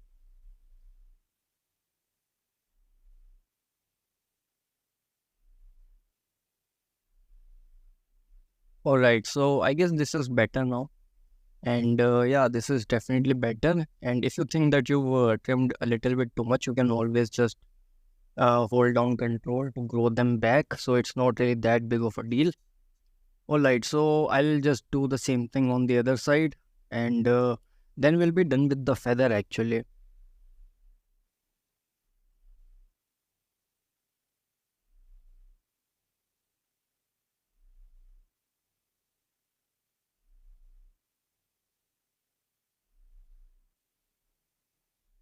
Alright, so let's see. I've did that, and this is basically how the feather have been created. Now let's explore the material of it. So for the material, it is actually similar to the hair. We are using the curves and for again and intercept basically, so that we can actually create a mask, and that mask have been used with color ramp, and that actually have been used in base color. So that's what we are doing, and you can see the alpha is at 0.5, which is making the feather a little bit translucent. Now I could have used an complicated translucent node, but in the render this alpha setting actually is working pretty nicely. So there is no reason for me to, overcomplicate stuff. And that's basically how I have created the feather. With the, like, up close, it's not like the perfect feather or anything, but the amount of distance that we have between, oh wait, I'm showing you the, all right, I'm showing you the material of the stick thing in between. So yeah, you can see it's actually the same thing. I'm literally just doing the same thing. All right. Okay, so yeah, as I was saying, I actually forgot what I was saying. Oh yeah, let me just show you this. So the way that I've created this is pretty simple. If I were to just uh, select this and go into the local view, the way we've created this is pretty simple actually. Let me just go into the local view. Am I even go into the, all right, I think, yeah, we are gonna go into the local view. So first thing first, I've created the middle part that is curling around the braid. Curling is not the right word, but twisting around the braid thing. All right, the middle part, and then I've actually just added fur, and then I groomed one fur to the right, and then I've added another fur that I've groomed to the left, and then I've basically just copy pasted the settings on both of these curve objects, and we got this. So up close, it's not really good looking. You can see how it looks. It looks weird, but with enough distance that we have in our case, it is actually working pretty nicely. So I've kept it. All right. So the way I've created the middle part, by the way, I've just duplicated the the braid, and then I've just applied all the modifiers and selected one curve, and then just yeah, just adjusted it manually. So now that we have this, this is also the part that we've seen in the reference, by the way. It is also pretty simple actually. You just add a sphere, and then you add the fur object, and then you groom it. So basically, if I were to look at the reference, oh wait, I think I'm talking about the stitches on the cloth. We are, oh yeah, we are not gonna be making this one, by the way. Yeah, because it is looking okay and okay. Alright, so in the next video, we are gonna be doing the stitches. So, yep, that's gonna be covered in the next video. So we have stitches in a whole lot of areas. I am not really gonna be adding all of them because even without these, the render was looking okay. So yeah, I didn't really wanted to spend time, like spend more time than I really needed to be. Because it's also something that I'm recording and I had to edit it out. I was just trying to save as much time as I possibly can, basically.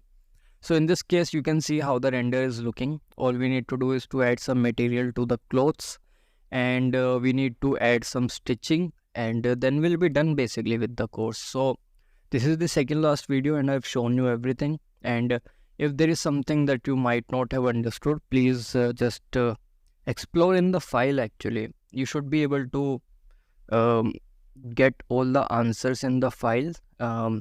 Just explore that and you would understand how I have created some stuff. But yeah, this is pretty much it for this video, and I am gonna see you in the next one, which is also going to be the last one. So yeah, bye bye. Alright guys, so finally we are at the last video of this whole course, and yeah, that was actually something that we did previously. So yeah, okay, let's actually just talk about what we are gonna be doing in this one.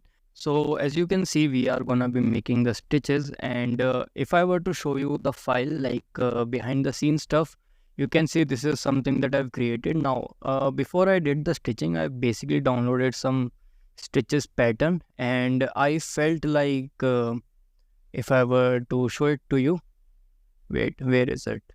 Yeah, you can see right over here. I actually wanted to get something similar, which is kind of circular shaped stitch, and this is the one that I felt like is the most similar one actually.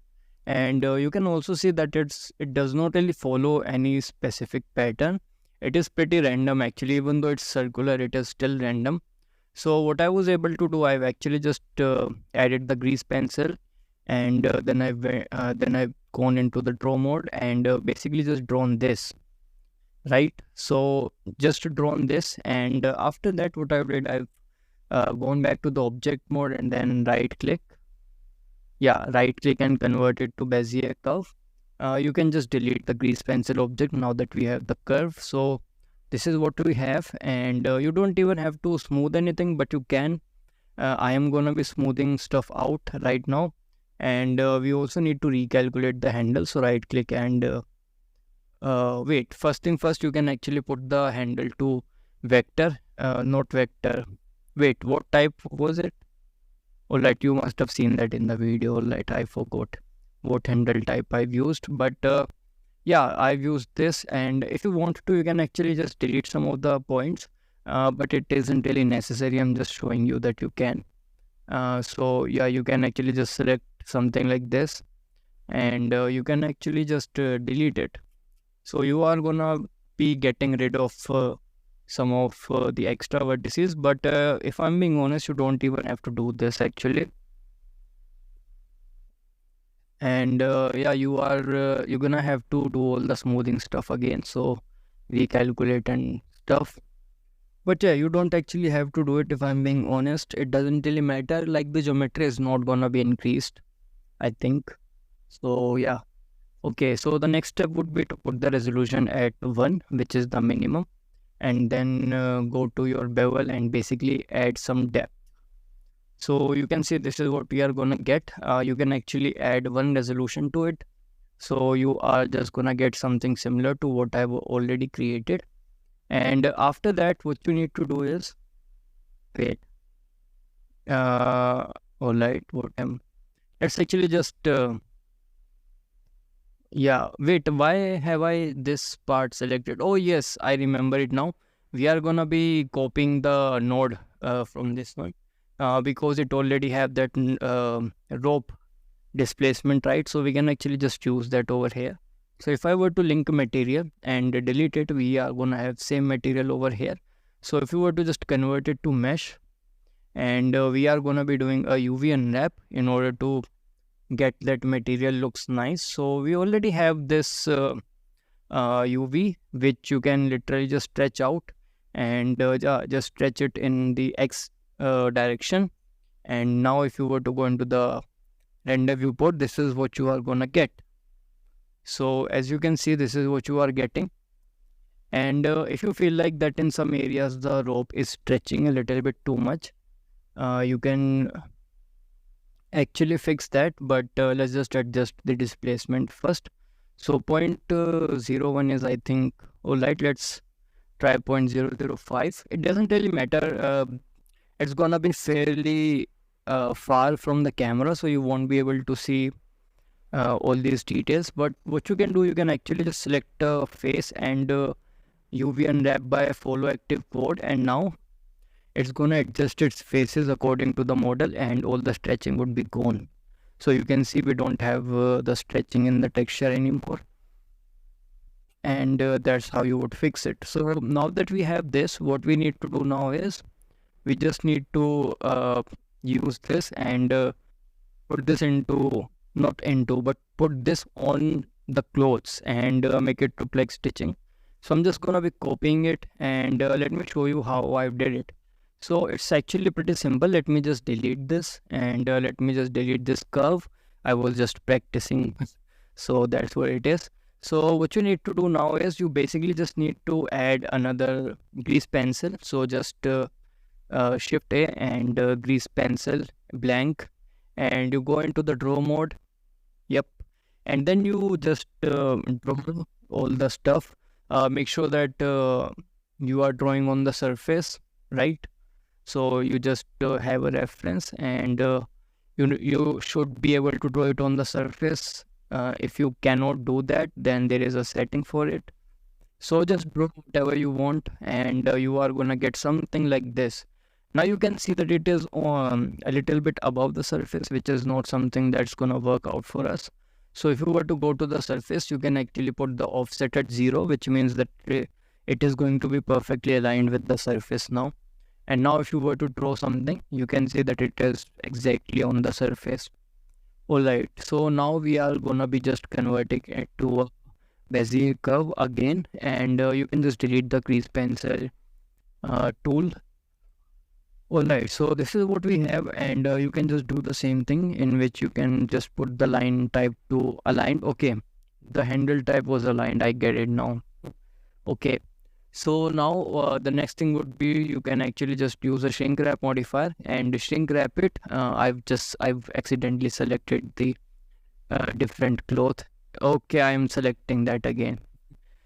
Yes, select this one. Thank you. Alright, so this is working now, and now we can actually just use this as curve with our curve modifier basically. So if I were to just paste our object that we've created, we can basically just use it as use a curve modifier on it, and just select the curve that we've just drawn. And yeah, it won't obviously work. We're gonna have to scale it down.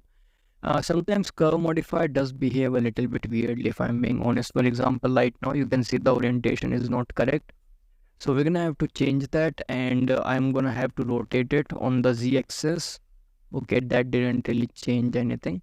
So let's try and scale it down. I guess we can scale it down. Alright, yeah, it is working. And let's just scale it up. You're gonna have to try scaling it down on x-axis or y-axis. One of the axes would definitely work. Alright, so just do that. And now I'm gonna be just putting an array, and make sure that the array is on top and curve is at the bottom. So I am just gonna be adding intersection between them so that there won't be any gap. And now you can actually just keep on adding however many you want. So you are gonna get something like this, and I think the scale was a little bit too small, so I am just gonna be scaling it up. And after that, let's just scale it up a little bit more, and after that we are gonna be manually adjusting the rotation, because right now they're not exactly on the surface, right? By the way, in the newer file, in the file that I've created, I think I've shrink wrapped the rotation thing to the surface, and then I've just applied that, and it actually worked pretty nicely.